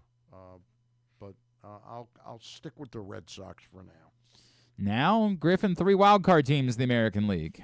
3 wild card teams in the American League. And if I were you and you're picking the Orioles, I would make them 3rd on that list. Again, build the drama. Okay. Yeah. Well, I think the Orioles are going to be. Well, I don't know how I feel about the Orioles right now. I think I'm going to go with. I mentioned the Yankees in the American League East potentially winning the division. I think they're going to be good enough to make the playoffs for sure. So I'll take the Yankees as well. Again, the American League Central, I think, is just such a crapshoot right now. I don't want to expose myself to any more American League Central teams, so I'm not gonna pick another team from the AL Central. I said I do like Texas a lot, so I'm gonna go with Texas, New York, and then maybe I'm just a homer, but the Orioles will be in the playoffs as well this year. So I will go Boston, as you all picked Boston to win the East. I will take Boston as a wild card. I will also take Texas, and I will take Baltimore as a wild card. Can't you do anything original? Well, I took Boston, Texas, and Baltimore. You took New York, Texas, and Baltimore, so it was different. It was different. Stan? I'm going to go with the Orioles. You got to build the drama, Stan. You got to announce them 3rd so that people don't know whether you believe. Forget the Orioles. Yeah. Let's leave the Orioles out of that. That's what it is. I'm going to take the Texas Rangers, the Cleveland Indians. Yeah. And they call it the Guardians now. That's all right. I'm sorry, the It's all Guardians right. and the that one Baltimore movie, though. Orioles. There we go. I'm leaving the Yankees out of the playoffs. Wow. All together out of the playoffs. After extending Booney? All right. Yeah. American League Rookie of the Year. That's me first. I know everyone is hot and bothered about Christian Campbell. I also know Stan loves Cam Smith. And that's why I'm going Kobe Mayo. No, I was trying to figure out what Oriole I could pick. Cade Povich, I guess. Maybe. Is he still qualified to be a rookie? I think they call Basayo up. Yeah, I don't think he does qualify as a rookie. He got enough that he's not qualified any longer? Wow. Is he a rookie? I don't think he is. Just like I'll go. Sagano counts. I'll go Christian. That's true. Sagano does count. That is a good point. I'll go Christian Campbell. Stan? I'm going to go with Cam Smith. Okay. I'm a big believer, and I'm amazed I'm in 2 leagues and missed out on him in both of them. Yeah, I also missed out on him in my league as well. I think maybe it's Stan, getting to me over the past week talking up Cam Smith. But I also think Cam Smith's going to be a pretty good baseball player, and a big reason why the Astros get another AL West crown. So I'll take Cam Smith as well as my American League Rookie of the Year. And then AL Cy Young, Stan. AL Cy Young.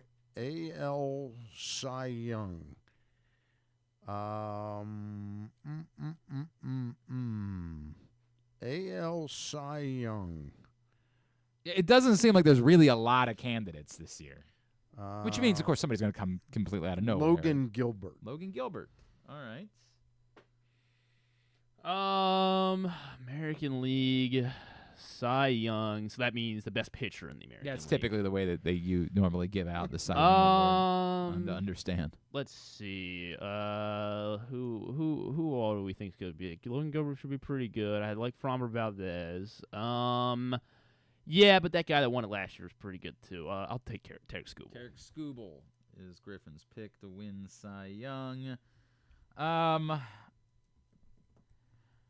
The only real other prime candidate would be Garrett Crochet, right? That if he's ready to make the jump innings wise this year to pitch the full season. Unless you think Dean Kramer is up. It's true. I hadn't considered Dean Kramer.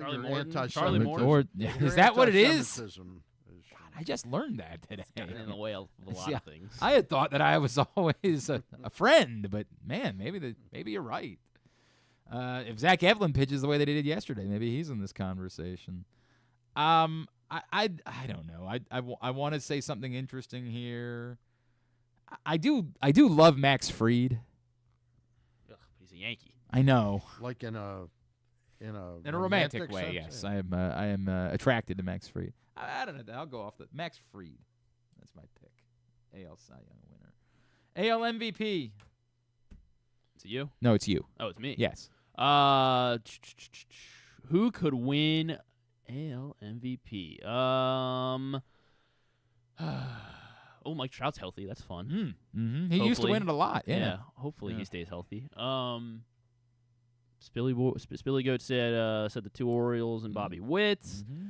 I'm not going to go with any of them. I'm going to go with Aaron Judge. Aaron Judge, the battered Yankees. They're going to make the playoffs anyway. Aaron Judge, and he's going to hit a lot of home runs. So the storylines are all there, and it points to Aaron Judge again. It does. I'm going to go with Bobby Witt because I just think he's the best player in the American League. I mean, yeah, but they don't always give it to them. I understand that, but I just think he's the best baseball player in the American League. So Bobby Witt is going to be my pick. Ditto on that. All right. Bobby Witt. Although I did have Kansas City missing the playoffs, so I probably screwed that up. Maybe I'm hedging my bets there. Yeah, you're hedging That's a little bit Well, there. you can change it. Not now. until the midway point of the season. That's the way that it works. And then manager of the year, AL champion. Who of the 6 the playoff East, teams I'll go is Alex going Cora. to win the American League? Alex Cora. Man, I don't like any of these teams. I'm just realizing that I don't like any of these teams. What about the Orioles? I thought you liked the Orioles. I knew you weren't an Orioles fan. Right? Yeah, you've always said that about me. They all are. I think the problem is we're just viewing everything through the prism of the Dodgers, and we're just like, none of the other teams are them. Yep. So, you want me to go first? Sure, go Give first. you an extra. Sure, by all means, go first. No, he's gonna copy I'm going to go with the Boston Red Sox. Boston Red Sox to win the American League. Houston. I don't even like Houston. Sure, Houston. Yeah, I mean, I know I had him to win the division. I have the manager of the year pick as well for Boston. Yes, I don't think they're winning the pennant though. I think it's gonna. I can't. Yeah, Houston as well. Right. So then, Stan already went first, so I guess I have to go first. And who's winning? So I've got a Dodgers Astros World Series. Do we have to pick the pennant winners that we went with? What? In the World Series. Yes, you have to pick who from your teams who's winning the World Series, and I'm afraid we're all 3 going to say the same thing. The Dodgers are going to be my pick to win the World Series because have you seen the Dodgers, Stan? I'm a Dodgers. Very fascinating the way this works. Griffin? Detroit can make a run. Well, don't have them in the World Series. I don't have them in the playoffs, actually. Yeah, that makes it tough. I mean, assuming health. Right. I'll go with the Dodgers. Or the fact that they've got 60 Major League Baseball players. Or assuming they're not healthy, I'll go with the Dodgers. And then just go with the next group of capable players they can win a World Series with. We did another exercise last year, just Griffin and I, Stan. And I'm getting this thrown on me. I know. It's unfair. All while I'm looking at Dua Lipa wears a teeny polka dot swimsuit. Well, hold on. I mean, right? I don't know what we're doing here, but it's not as important as that. Maybe we'll save that. Maybe you and I will just do that at some other point. No, we did some Orioles predictions last year, but I just realized they were very specific, and I didn't prepare them. So we're not going to try to force the issue. Copy them, or no? They were like we pick certain players and what they might do. We're just gonna we'll be leave traded. It alone. Yeah, and you and I can revisit. And the answer's that. gonna be no one's gonna be traded. Correct. We can revisit that next week. Is it depressing that we're all just defaulting to the Dodgers? That this is where we are going into the start of a baseball season? Everything seems a little too obvious this year, but it's kind of why they play the games, and injuries certainly can play a big part in it. But it's a little. Yes, it is. I think the way to me this it's hurt baseball, and doing a lot of people would scream and say all these other teams can spend money too if they want, and they're right, but that doesn't mean that the result is good. Both things can be true. There is absolutely an option for other teams to choose to spend more money than they have spent. There is nothing that's preventing them from doing that. That part is true, but it still doesn't make it good for the sport that everything centers around one franchise at the moment, and that the belief is it would take... The fact that they were able in 2 years to get Ohtani, Yamamoto, Sasaki, Tanner Scott, and am I leaving somebody else? Probably, yeah. I mean, they had Soto for a minute. Kirby Yates. I mean, they just keep Michael Kopech. I mean, it's crazy. One after another after another. And it is maybe depressing is not the word because it's a long baseball season and lots of things can happen, and there's no real reason for you, if you believe your team is going to be good, there's no reason for the Dodgers to be why you're not excited about your team today. Right. But in general, the tone of none of this matters, the Dodgers are just that much better than everybody else, it's tough. It's a tough thing for the sport to deal with. Yeah. And they don't appear inclined. We've dealt with this when it was the Yankees, and Major League Baseball didn't do anything about that. And I have no reason to think. Every time we say, a lot of the tenor of this offseason was this is going to be the Brock. This is the breaking point. They're going to have to do something. I'm going to guess they don't. I'm just going to guess that they're going to move right along and be just fine and say that's not our problem. That's your problem. So that's my gut. But there we go. We'll get those up at glennclarkradio.com a little bit later on, our MLB predictions for 2025. Still to come, Brad Brach, former Orioles reliever, is going to check in with us. Big event tomorrow here in Baltimore, the Orioles block party at Camden Yards, which looks like a lot of fun. He'll tell us about that, and we'll get his thoughts on the Birds. Stan is here. It is a Friday edition of Glenn Clark Radio. Treat yourself and taste the Baltimore tradition that is the legendary Costas Inn. Hey, it's Stan the Fan Charles. For over 50 years, the Costas Inn has been a Baltimore original, dishing out their amazingly scrumptious, fat, award-winning crab cakes and steamed crabs. Every season is crab season at Costas, so make your plans now by calling 410-477-1975 and reserve your taste of heaven. Sit back, crack some crabs, and watch the Ravens chase down another title on Costas' 15 TVs. On Monday nights, Costas offers their half-pound jumbo lump crab cake with 2 sides for under $30, and there are nightly specials Monday through Friday. So head on down to the Costas Inn at 4100 North Point Boulevard or visit them at costasinn.com. Make the most out of every day in your Toyota RAV4. Available in hybrid or gas-only models. A RAV4 can get you where you want to go in style. Check out buyatoyota.com for deals on new RAV4s from your local Toyota dealer today. The latest edition of Press Box is available now. On the cover, Glenn Clark and I sit down for a Q&A with Orioles owner David Rubenstein, discussing what he learned from his first year as owner, his goals both on and off the field, and his involvement in baseball decisions. Also inside, Brooks DeBose profiles new Oriole Tyler O'Neill, and we meet college lacrosse players from around the state. Press Box is available for free at over 500 locations throughout the region, including 60 Royal Farms stores. Or you can read the entire issue online at PressBoxOnline.com, where you can also find great betting advice and the best daily coverage of the O's, Ravens, and Terps. Need a trophy or award that's as unique as the achievement? Look no further than Crown Trophy. With locations in Owings Mills and Gaithersburg, they specialize in custom trophies, plaques, and medals for any occasion. From sports and academic awards to employee recognition and corporate gifts, visit crowntrophy.com today and let them help you create a lasting memory for your school, team, or business. Crown Trophy is a proud supporter of the Maryland Public Secondary Schools Athletic Association. crowntrophy.com. One of the things that's definitely wrong with this country is that this dude still has a job somehow, some way. Glenn Clark.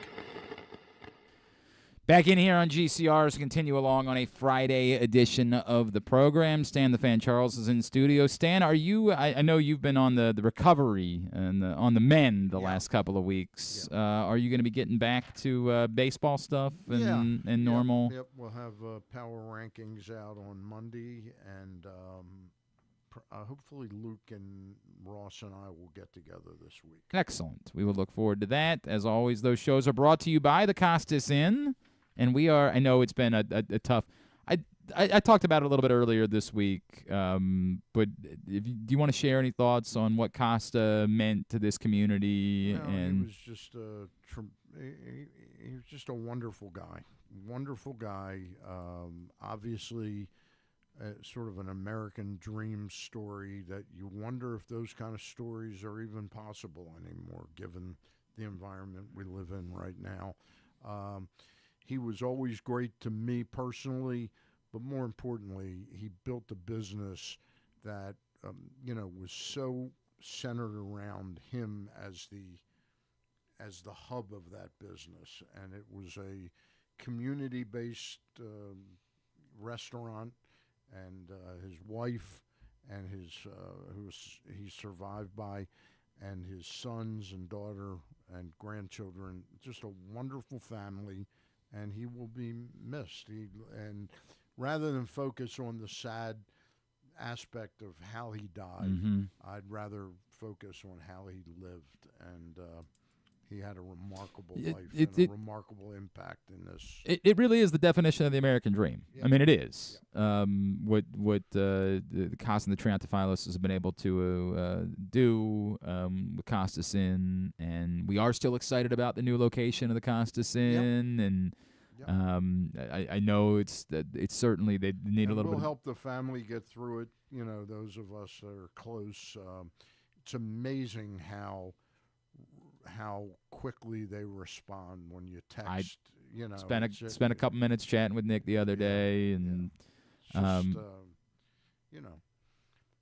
it's breathless. I do know how much it meant to them that so many people in this community. They wrote something. I think Pete wrote it. Okay. And put it on. I think it was on Facebook. Jane read it to me, and they were so touched with the outpouring of support for their family.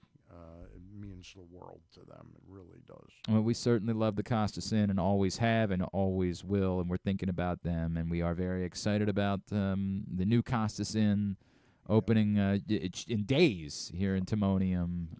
That'll be a very, very good thing for the entire community. So love them and look forward to having you and Ross and Luke back together to talk baseball next week. Ryan says, Glenn, if somehow Maryland were to talk Kevin Willard out of it, you don't think that all it would take is just a little bit of winning and fans would forgive?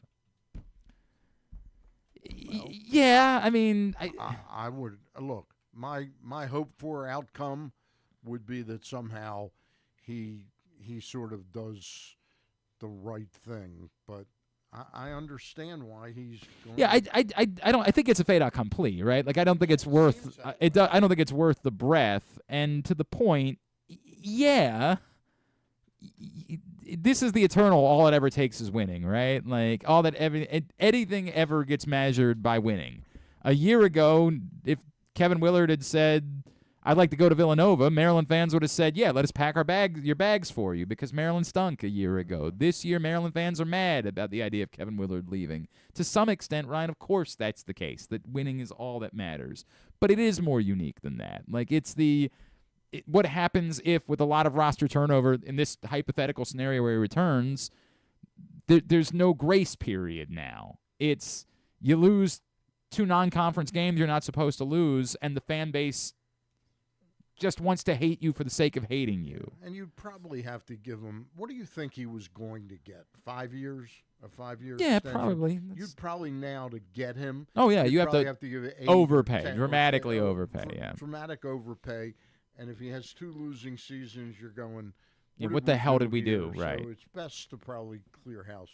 I bumped into Bruce, who flew all the way to San Francisco for that debacle. And he was so How's he doing health-wise? He's doing okay. Okay. He's doing okay. All right. He's out of his sling, and All he right. looks good. He was so pissed at Willard and all this and all that, and he made a good point.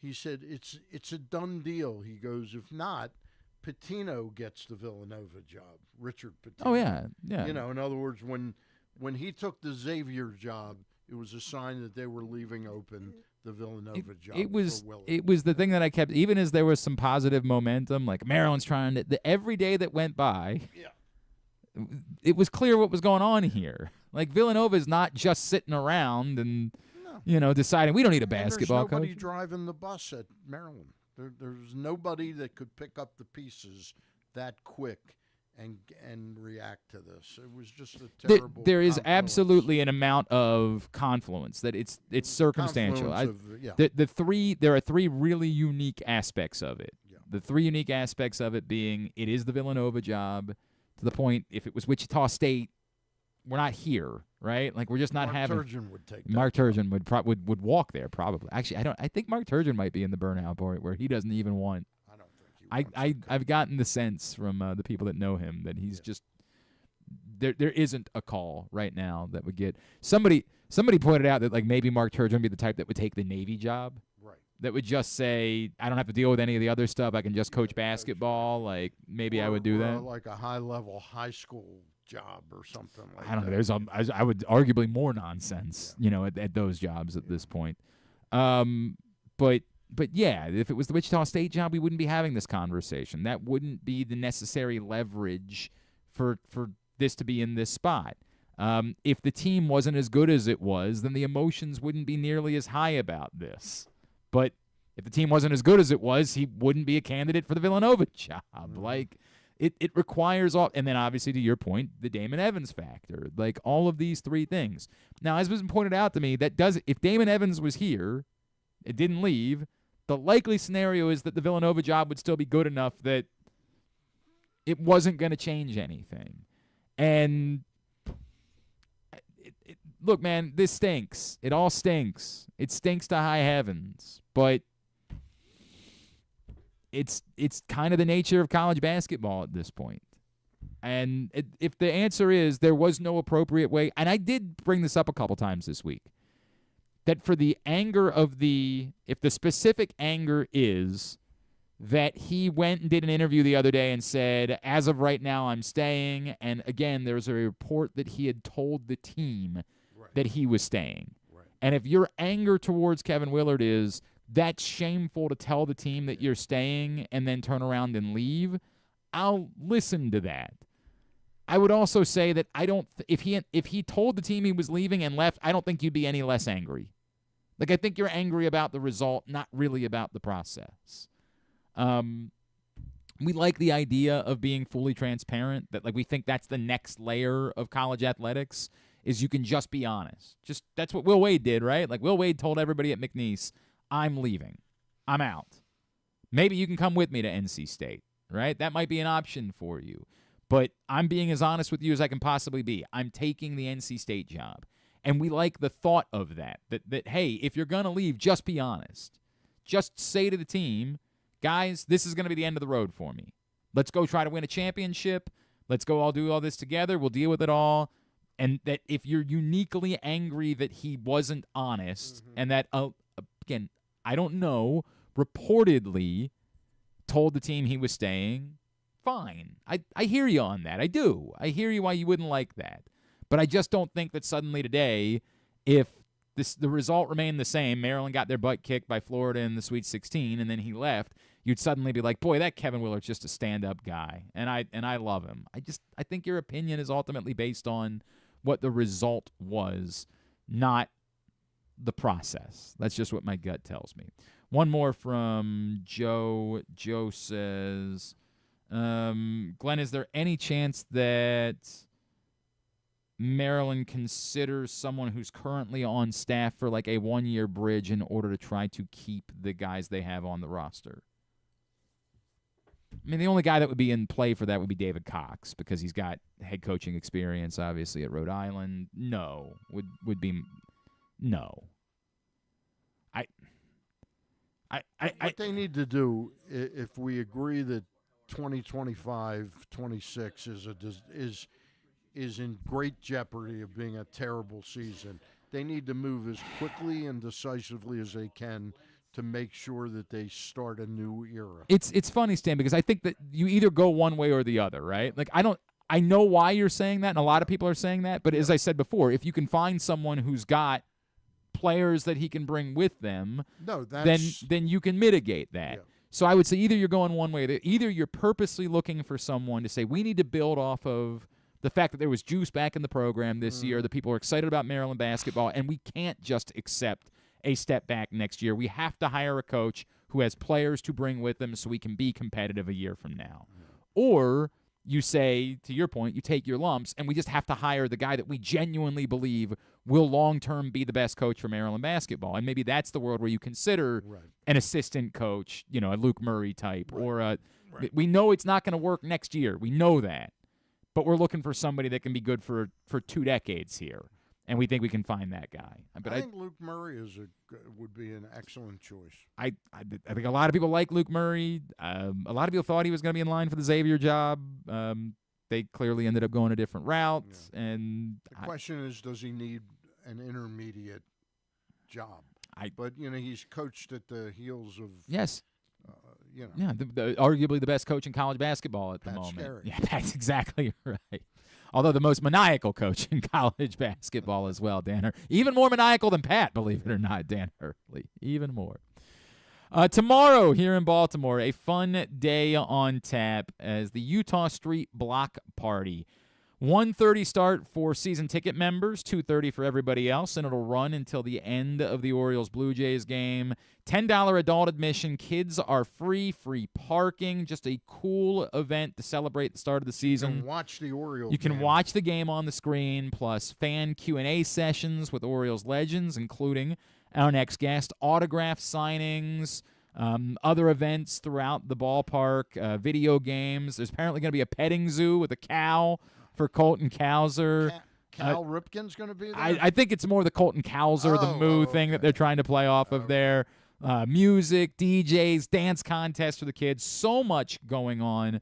And if you want to try like the new concessions at Camden Yards, they will be open as well.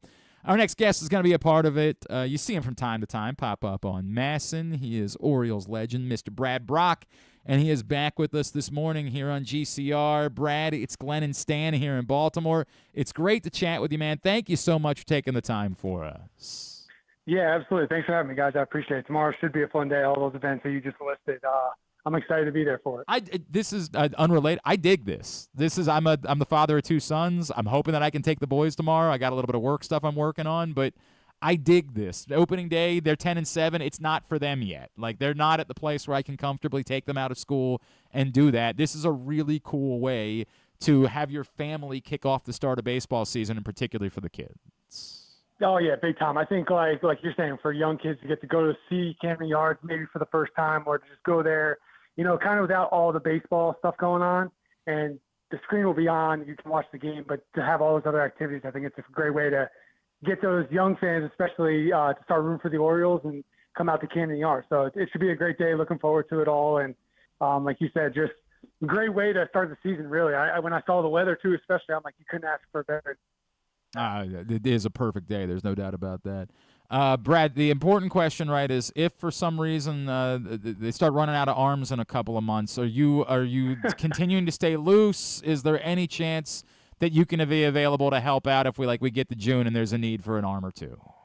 I wish. My boys just started playing t-ball. My daughter's playing softball, so I started throwing again this past fall, but it'd be more so it's like my hip and my legs and stuff like that I think would prevent me from doing anything else. You're getting older when it's all the other stuff and not your arm. Arm feels great. It's just kind of everything else.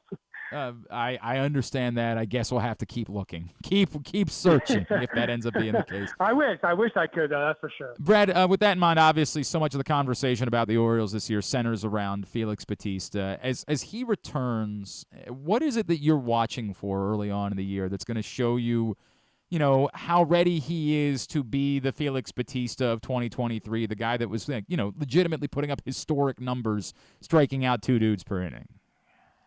Yeah, I think the biggest thing you want to see with him is just kind of his recovery, just kind of hearing the reports from the team. If, after a day where he throws, how does he feel? Is he available 2 days from then? Because I'm sure they won't throw him back-to-back right away out of the gate. So I think it's just kind of seeing the reports from the team, and hopefully he's coming back, bouncing back healthy. That's kind of the phrase you want to hear when you hear him talk about him. And then honestly, one of the bigger things I want to see is like an extended outing for him, whether it's 20-plus pitches, 25, 30 pitches, how he feels after that. Because those are the ones where, you strain a little bit more, especially as being a closer, 8th inning guy, like he's going to be out there. He's going to have a little bit more strain, and that's when, even for himself, I'm sure that's what the outings he's going to be looking forward to see how he feels after those. Brad, I'm just curious. I don't want to put you on the spot because I don't know how closely you're watching the team or observe spring training, but on the days that he can't pitch and you got a 1-run lead, where do you think Brandon Hyde will lean to get those final 3 outs? Yeah, I mean, I think you'd have to lean towards Cano. He's proven himself. I think for him, it's not being the everyday closer, but I think he's an awesome guy to go to when the spot's available. I was kind of in his spot a little bit when I was in Baltimore, seventh, eighth inning, but like when they needed me to close, it was kind of easier to do that than when you're thrown in the everyday closer role.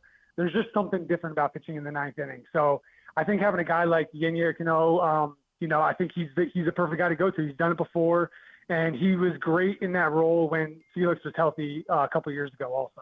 Brad Brach is with us here in GCR. The Eutaw Street Block Party is tomorrow at Camden Yards. You can go to Orioles.com right now in order to get your tickets. What time is it again, Glenn? 1:30 for season ticket holders, and then 2:30 for everybody else. And it'll run throughout the course of the Orioles-Blue Jays game tomorrow afternoon. Brad, in general, there's a lot of questions about, do the Orioles have enough pitching? And, of course, Grayson Rodriguez getting hurt really threw a wrench into that, although hopefully everything remains on track, and with no ligament damage, he will be back in the next 4 to 6 weeks.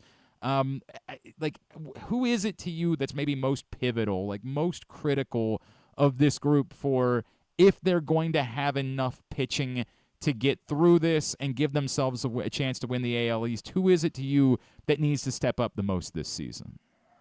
Yeah, to me, honestly, I think you go to the top of the rotation guys that have done it before. I think the way you're able to save innings for your other guys is if Eflin and Charlie Morton can go out there and give you what you kind of expect from them. To me, that was kind of, when you're looking at rotations and like the teams I was on, it was the guys that were at the top of the rotation or the veterans that you had that kind of like set the tone for all the other pitchers. So you don't need, 180 innings from guys that you're not sure about or young guys that you don't want to push that many innings. So I think having those guys go out there and, push the 180 mark, maybe more than that. I think that's very important for that. But I think Cade Povich, I think him taking a step forward and, some of the stuff I saw from spring, he looked really good. I think he's a guy that, might not have like eye-popping stuff when you watch him pitch, but I really enjoyed watching him last year. I saw him make his debut when I was doing the game for MASN up in Toronto. And I don't know, there's something about a smooth throwing lefty that is just different. And he seems to be, even keeled and, keep his composure. So I think if, he's able to go out there and give them, 120 plus innings of quality pitching, that's going to go a long way for this Orioles team. Curious about something, an aspect of tomorrow for you, Brad. So many athletes, the professional athletes, they're centered, their identity is centered around performance. You no longer have the performance aspect of that, but you still have the adoration of fans. How meaningful is that for you to be in an event tomorrow and have both kids and adults come up to you and attaboy, you were great? And is that important to you?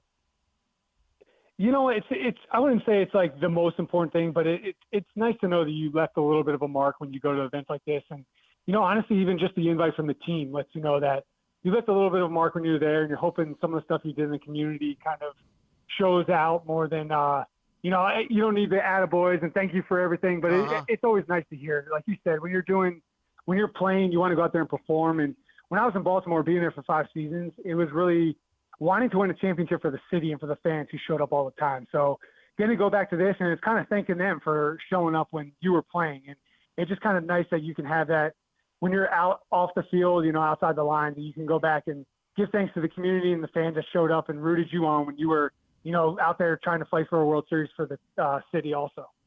One last question for me. Oriole Hall of Fame this year, Adam Jones is going to go into the Orioles Hall of Fame. You got to play next to him for 5 years, not literally next to him, but you were in there with him.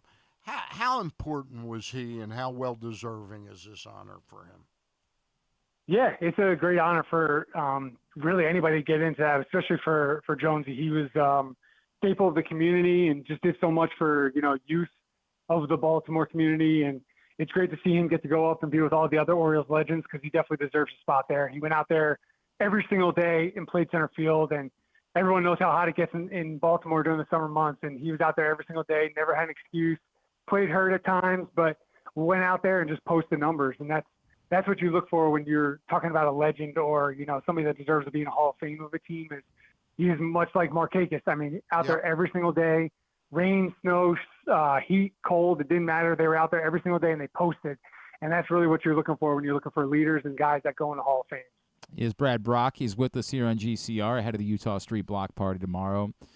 Brad, I wonder, everybody makes the, hey, this team has been through, they've been battle-tested, and they're going to get better from all the disappointment in the playoffs. But I wonder for you, what does that look like, right? Like, how do you take that proverbial next step? Because it's easy to just keep saying, hey, you're better for it. But is it that simple? Does it require something from the outside that sort of kicks it into gear? How does a team go from good and competitive to being actually ready to break through and make a postseason run? Yeah, that's a great question. I mean, this team has all the pieces that it needs. Like you said, they, what everybody wants to say, battle tested, and they've proven that they deserve to be there. The next step, honestly, you just got to win. You got to win a couple games in the playoffs and get that feeling, get that first series under you. I know, like in 2014 when we made it, won the division, that just wasn't enough. And I know this team feels the same way. You go out there, we won a series, we got to the ALCS, but it just left us a bitter taste in our mouth that we want to go out and 15 and repeat it. And it's just every season is its own individual thing. And even if you have the same roster, which we had a lot of the same pieces from 14 to 15, it's baseball seasons are weird. And so this team just has to go out there and, just keep winning games like they're doing. And then when they get to the postseason, you just got to prove it by winning. I don't know how else you can justify or, solidify your team or, the season without winning a series. So it's kind of just one of those things you got to get there and hopefully all the pieces align at the right time. Because with the new playoff system, it kind of feels like everybody has the same exact shot. I mean, we've seen the 6th seed win a World Series or get to the World Series almost every single year since they've implemented it. So it's really just kind of getting all the pieces in the right spot and just making that run when it's time in October. I wonder, we talk a lot about the monotony of a long season, but particularly for a team that knows it's going to be defined by the postseason, right? Like clearly, 100%. Yesterday was pleasant. That was an awful lot of fun, but believe it or not, you're probably not going to win every game 12-2 all season long. Not. I mean, I'm for it. I'm going to put that out there. I'm in favor. How much more difficult does that maybe become, right? Like when you go through a 3-game losing streak, just a week that things don't go your way, and that you're still going to be measured. Nothing that you do in the regular season is what you're going to be measured by. How much more difficult does that make the monotony of a regular season? Yeah, you know what? I feel like the teams that I played on in Baltimore is kind of similar. Like I said, we all played together for X amount of years, and I think that actually helped with the monotony, if that makes any sense. Mm-hmm. Having the same guys there, it's kind of like what to expect, and if you go through ruts, you don't have to. You're going to come out of it, as opposed to when you're on a younger team and it's you really ride the highs, but you're really low when you're low. For us, if we went on a 5-game losing streak, we knew we could win 5 in a row, as easily we just lost the 5. So for me, I think having the familiarity that they all have with each other, I think it actually helps with the monotony. And honestly, watching this team play, you can tell that they're genuinely friends with each other and that they really enjoy playing baseball together. And that's really refreshing to see because you don't see that all the time. And I think it's a really unique group that they have, that all these guys came up together. They all got to know each other. They know each other's girlfriends, wives, families, and that really makes the group that more closely knit. And I think that can kind of get you through those summer months when it gets a little tougher. You hit a little skid there. Brad, I lied. I got one more for you. You played under arguably one of the greater tacticians and manager in Buck Showalter, who really created a great culture. But could you comment, you were around the team doing some broadcasting the last couple of years, where you rate Hyde in all those aspects? Does he check a lot of the same boxes, not meaning that he's the same personality, but does he check the boxes for you? Yeah, to me, honestly, what I've seen in games, he definitely checks those boxes. He does a great job of, I think, communication, just getting to talk to some of the guys down in the clubhouse, and he's really good at communicating to them kind of what their plan is. If, you might be off today, but be ready for a pinch hit. I think that was the biggest thing, is just having communication. And it seems like everybody on the coaching staff is all on the same page. And you could just tell, just being around the team, you don't get a chance to talk to the coaches a ton, but when you're out there for early work and you see the same guys out there hitting ground balls, the same guys out there hitting fly balls to the outfielders. You can tell that there's communication from the top down. That starts with the manager. That was how it was with Buck, and that's how it seems to be with Brandon Hyde here in Baltimore. And, the players love playing for him, and, you never hear a bad word about him. So that's, puts you right in line with, Buck Showalter, the better managers they've had in Orioles history, it seems like. All right, so this is the important question, because yesterday we didn't see the hydration station, and I'm worried that it's gone. I talked about monotony. How important is it that they have something cool and fun like that? I know we make fun of this stuff, but I feel like it matters when it comes to things like monotony and just having something to show a little joy. And maybe there needs to be one in the bullpen too, or something like that. They said it's definitely going to happen. It better. Yeah. Okay. Yeah, because I saw some of the highlights and was looking at it, and that was one of the things I was looking for. I was like, are they going to do this again? I don't know if they're trying to come up with something different, but I think the fans have really embraced it. And they think it's, like you said, it's like fun. It's back to being a kid again. It's one of those stupid little things you do throughout the season that kind of gives you joy, gives the fans joy to see them enjoying the game. And I'm sure they'll come up with something. Maybe they're waiting until they come back home. It's tough. I feel like it's got to be tough to open the season in Toronto. I know they have a dome, but as you're walking to the stadium, you take the bus, it's like 32 degrees out. It's cloudy. It's going to be nice inside the dome, but those early April matches or games up in Toronto were always it was odd, because it's like you got snow flurries coming down as you're going to get coffee and breakfast in the morning, and it's like, we're playing later tonight, but it's going to be warm. It's a weird thing up there at this time of year. I heard it's a Canadian-American thing. A lot of awkwardness there. A lot of awkward customs. I get customs, it. Yeah. Tomorrow afternoon, you can get still, if you haven't gotten your tickets ahead of time, if you don't decide until tomorrow that you're going, that's still okay. The box office will be open for you to get your tickets for the Eutaw Street Block Party. Again, 1:30 entry if you're a membership holder, and everybody else can come in starting at 2:30. It runs through the end of the game. And not just legends like Brad and Zach Britton and Jim Palmer and Boog Powell, but also some top prospects like Enrique Bradfield will be there, autograph sessions, Q&A. It's just going to be a really fun day. Brad Brach, are we seeing you back on TV this season at all?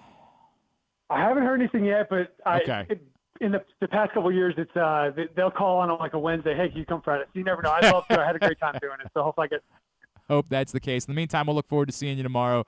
Brad, thank you for taking the time for us this morning, man. We really appreciate it. Yeah, absolutely. Thanks, you guys. Thanks for having me. Thanks, Brad. Orioles legend Brad Brach with us. And genuinely, I think this is a cool idea. I don't know.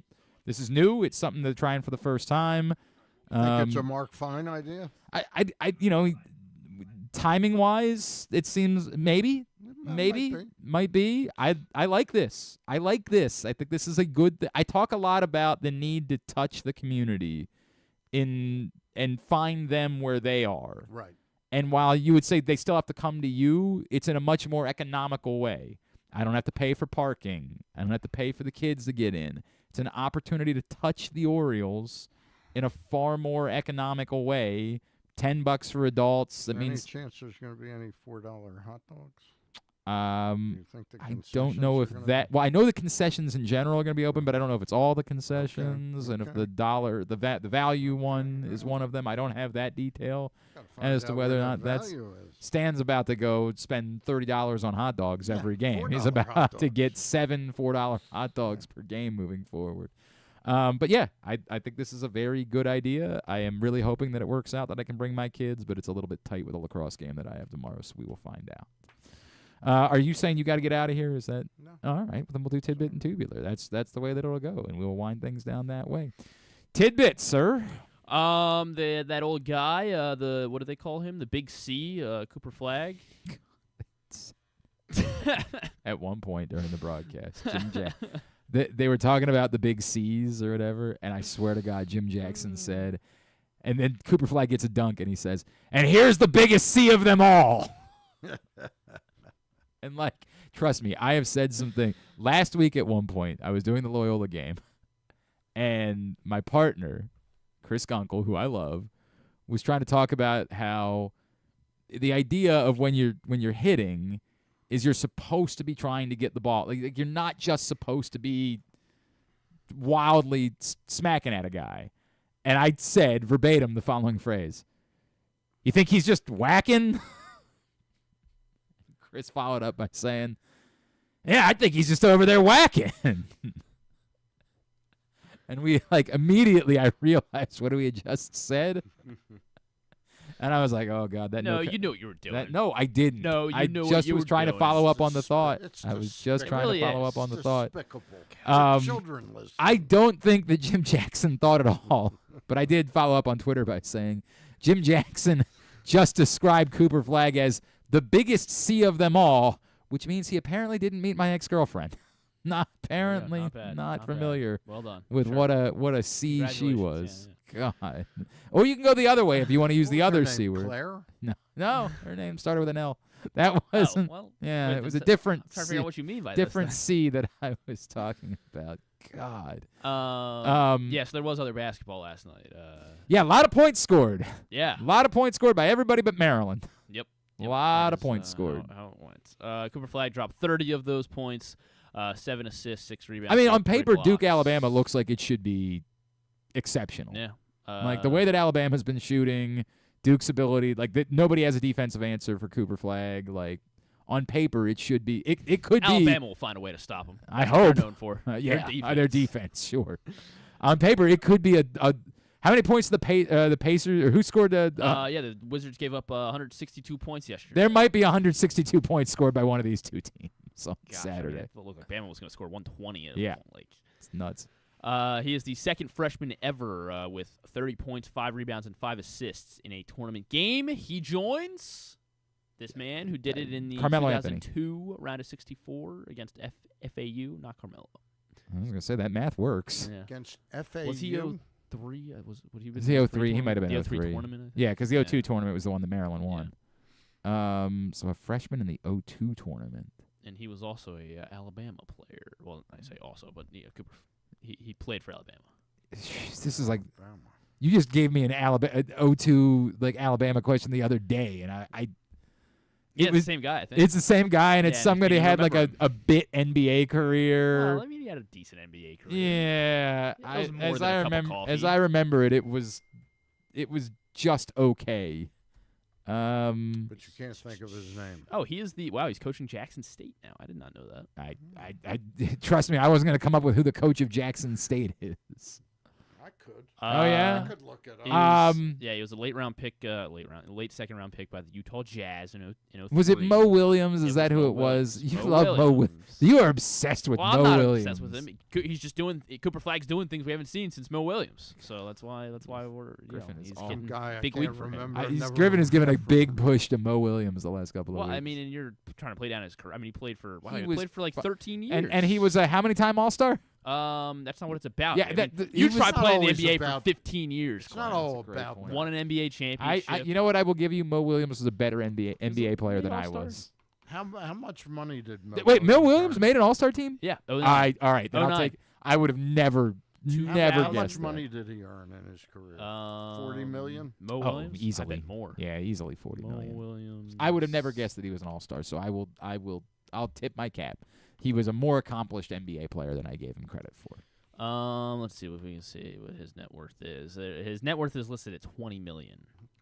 I would feel like That doesn't. made He could have more. lost a lot of money Yeah, in that sure, yeah, process. They calculate how much you lose. Yeah, I don't know. Just go ahead. So Mo Williams and Cooper Flagg, a pretty elite company there. If I do yeah, say so sure. myself.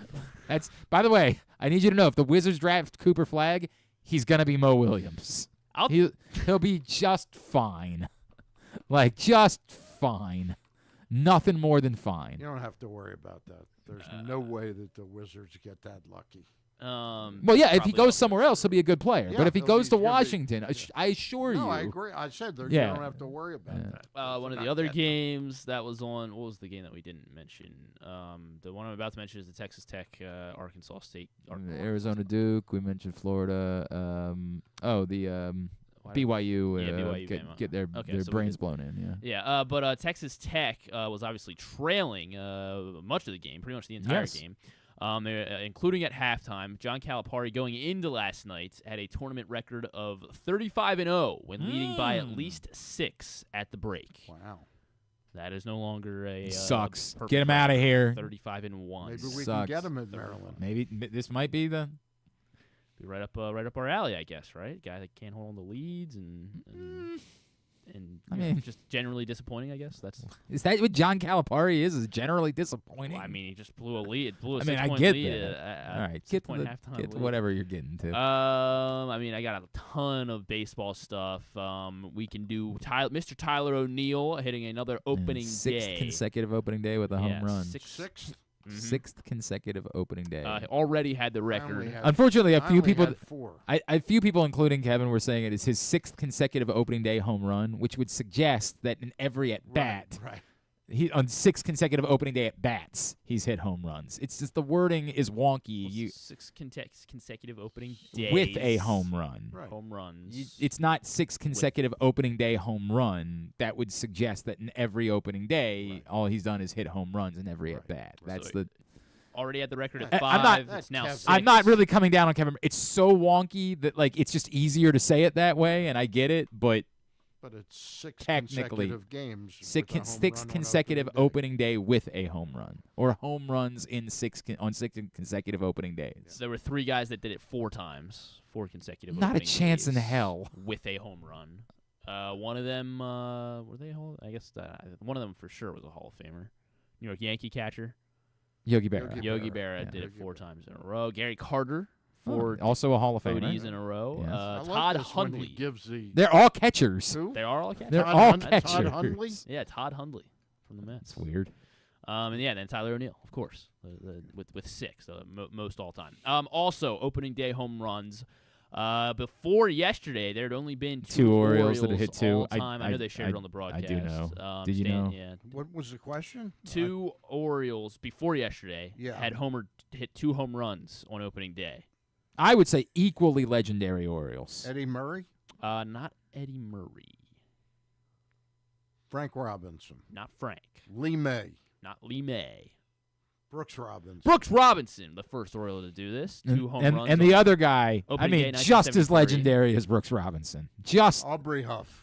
Close. You're kinda getting on the right hat. You're Right getting there. Joe Orsolak.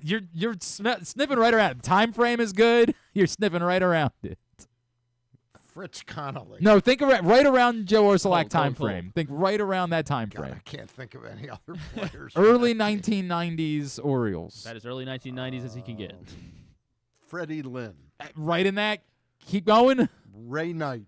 No. Terry Kennedy. No. Go the other way. You're other going way. backwards. You're going more towards the 80s. Come more towards the 90s. More toward the 90s. Yeah. Melvin Mora. No, that's too far. That's In between the 2000s. two. All right. Go. The great Sam Horn. Oh, my Horn. goodness. Great Sam Brooks Horn. Robinson, Sam Horn, and He- now, after yesterday, Yeah. Cedric Mullins and Adley Rutschman, If you 2 wanted to give home me a runs. hint, on it opening was day. cafeteria. They could have done that. Yeah, Horn and Horn, 100%. Yeah. Most opening days with a home run period. I guess we can end with this one. Can you name? Because these are notable guys, at least. It's fine, but it's a complete crapshoot. No one No, it's knows not. this. Yes, it is. This is like in the history of baseball? Yes. So and they don't have to be There's consecutive. nothing to base this off of. There are Barry 1, Bonds. 2, 9 guys that have had 9. Ted Williams. No, not Barry Bonds or Ted Mike Williams. Schmidt. Manny Alexander. Nope. I mean, we're just guessing Not much names of Schmidt. baseball Mickey players. Mantle. This is nonsense. These guys are good baseball players. Elston Great. Howard. No. Mike Trout. No. We're just Sandy Sosa. How long are we going to continue this charade? Until you at least get 1. God. Armin Killebrew. No. Kirby Puckett. Nope. Jeff Bagwell, Jim Thome, Frank Thomas, Paul Molitor, Robin Yount, George Brett. Frank Howard. Did you not Frank Fred Howard? Valentine. Did you say Frank? The other Frank? Frank Thomas. Frank No, Robinson. not Frank Thomas. Frank Robinson. Hey. Frank Robinson has the most opening day home runs all time. Reggie Jackson. 8. Alex Rodriguez. Or sorry, David opening day Ortiz. games. Manny No, Ramirez. No. This is How dumb. about Carl Yastrzemski? No. We're just naming baseball Dumb players because today. they're not good at it. No, it's dumb because it's dumb. Ted Williams, Mickey Mantle, Joe DiMaggio, Babe Ruth. Jackie Tri- Jensen. Babe Ruth. That's Hey! Hey! So dumb. All right. Albert Pujols. Let's not continue this charade of just shouting out baseball player All names. right, well, then let's stop doing the bit, then. No, work there. No, you Get don't us- care, clearly. I think that we need to do a little bit better than this. This is a good one. No, it's not. Fred McGriff, Gary Sheffield, Chipper Jones. Willie Mays. No. Willie Mays has 6. Hey. Just keep yelling Hank out. Aaron. Not heard of him. Banks. Not Mick Griff. Ernie. Not Mick Griff. Yeah. What else? Mickey Rivers. No, not Not Rick. Mick Griff. Mickey Cochran. Focus on the suffix of the name. Griff. Gryffindorf. Griff. Griffin Bass. Ken Griffey. Close. I have Ken one. Griffey. Ken Griffey Jr. Ken Griffey Jr. has 7. Frank Robinson has the most all time. 8 opening days. Is this it? Are we done? Griffey has Are we 7. still shouting out baseball names? Tyler Neal has 6. Babe has 6. Willie Mays has 6. There's still 4 guys that have Holy 6 opening F. days with homers. Jim Gentile. Rafael You Palmeiro. guys are so Joe Morgan. so lame. Miguel Cabrera. George so you're ready Foster. for me to just give George it to you. Or give us something that would help us All get right, there. One guy that we already named, in part of the consecutive.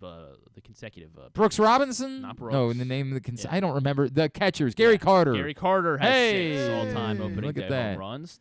Thrice more. We have a third baseman. Hall of Scott Fame third Rowland. baseman. Scott Rowland. There you go. Scott Rowland has 6 Okay, opening day good, home runs. Good. Eddie Matthews. No. Joe Duke Adcock. Snyder. No. Mel Ott. We're going too far back here. God. Give me something. He's an outfielder. Yeah. One's an outfielder. One was. So that really DH. narrow it down.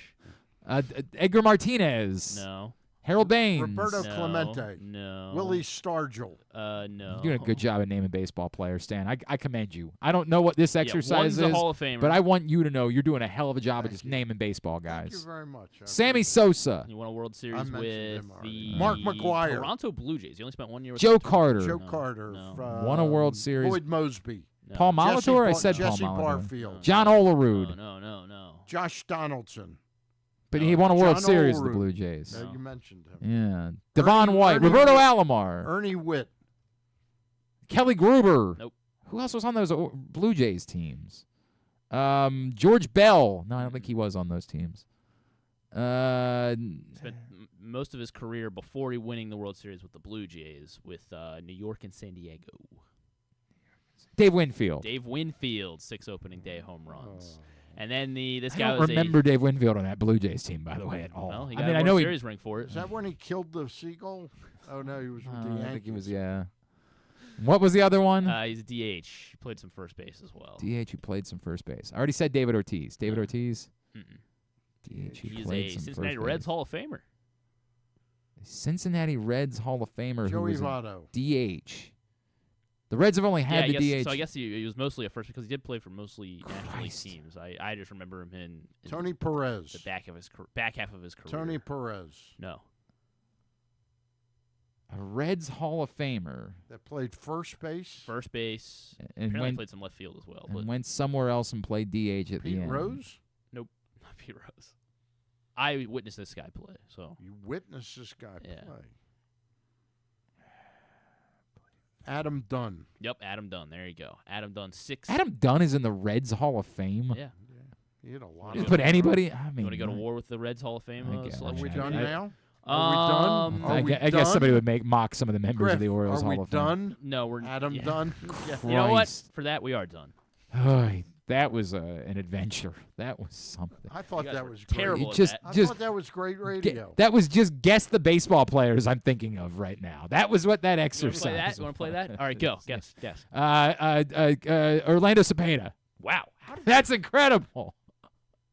Fernando Vina. Whoa! Oh my That's God, he's 2 on for fire. 2. See, he thinks he's good at it. Now he likes it. This is actually what this is the tweet. The boys can just sit around naming athletes and have fun. I was actually thinking of Corey Patterson. Oh, damn. I was going to get there eventually. Let's get tubular. Have you ever thought of taking a cruise to these wonderful destinations with sunny skies and beautiful beaches? Well, wait no longer. We're ready for you to cruise from the Cruise Maryland Terminal. Have a little phrase that you can go from baggage to margarita in about 15 minutes. Choose fun with an array of destinations, onboard activities, entertainment, and world-class cuisine. Contact your travel agent and book your cruise today. Let your adventure begin. All right, here's what's coming up this weekend, totally tubular wise. Another coach off the I guess the head coach search as UC Riverside's coach Mike Magpio is now going to Fordham. Don't think he was going to be the one from Maryland. I don't think Pete that Thamel was. reports. But who's the Fordham coach? It's a great point, right? Pete We Thamel should did think about mention that. Maryland now continues to scramble. And good. That's a solid update. Thank you, Pete. Appreciate you. The Maryland women, I don't like their chances. How about Brenda Freeze for Maryland men's basketball? God, that's what I never go to the message boards ever anymore because it's just the worst. But yesterday, because of everything that's been going on this week, I actually ventured over for a minute to see what, and I swear to God, there was a post like, I think they should have Brenda coach the men's team tonight and tell Willard he's not allowed to. Not allowed. Maryland women will give it their best shot against South Carolina tonight down in Birmingham. That's 5 o'clock on ESPN. 5 o'clock in the Sweet 16. Yeah, they stagger theirs. Yeah, they're all 4 games. They're not doing games up against each other in the Sweet 16 in the women's tournament. But it also means that North Carolina Duke's at 2:30 this afternoon. Nice. And then LSU NC State at 7:30. Ole Miss UCLA tonight at 10 in the women's tournament. How's our women's bracket picture looking? Well, we talked about it. I am in first. Okay. However, my champion is USC.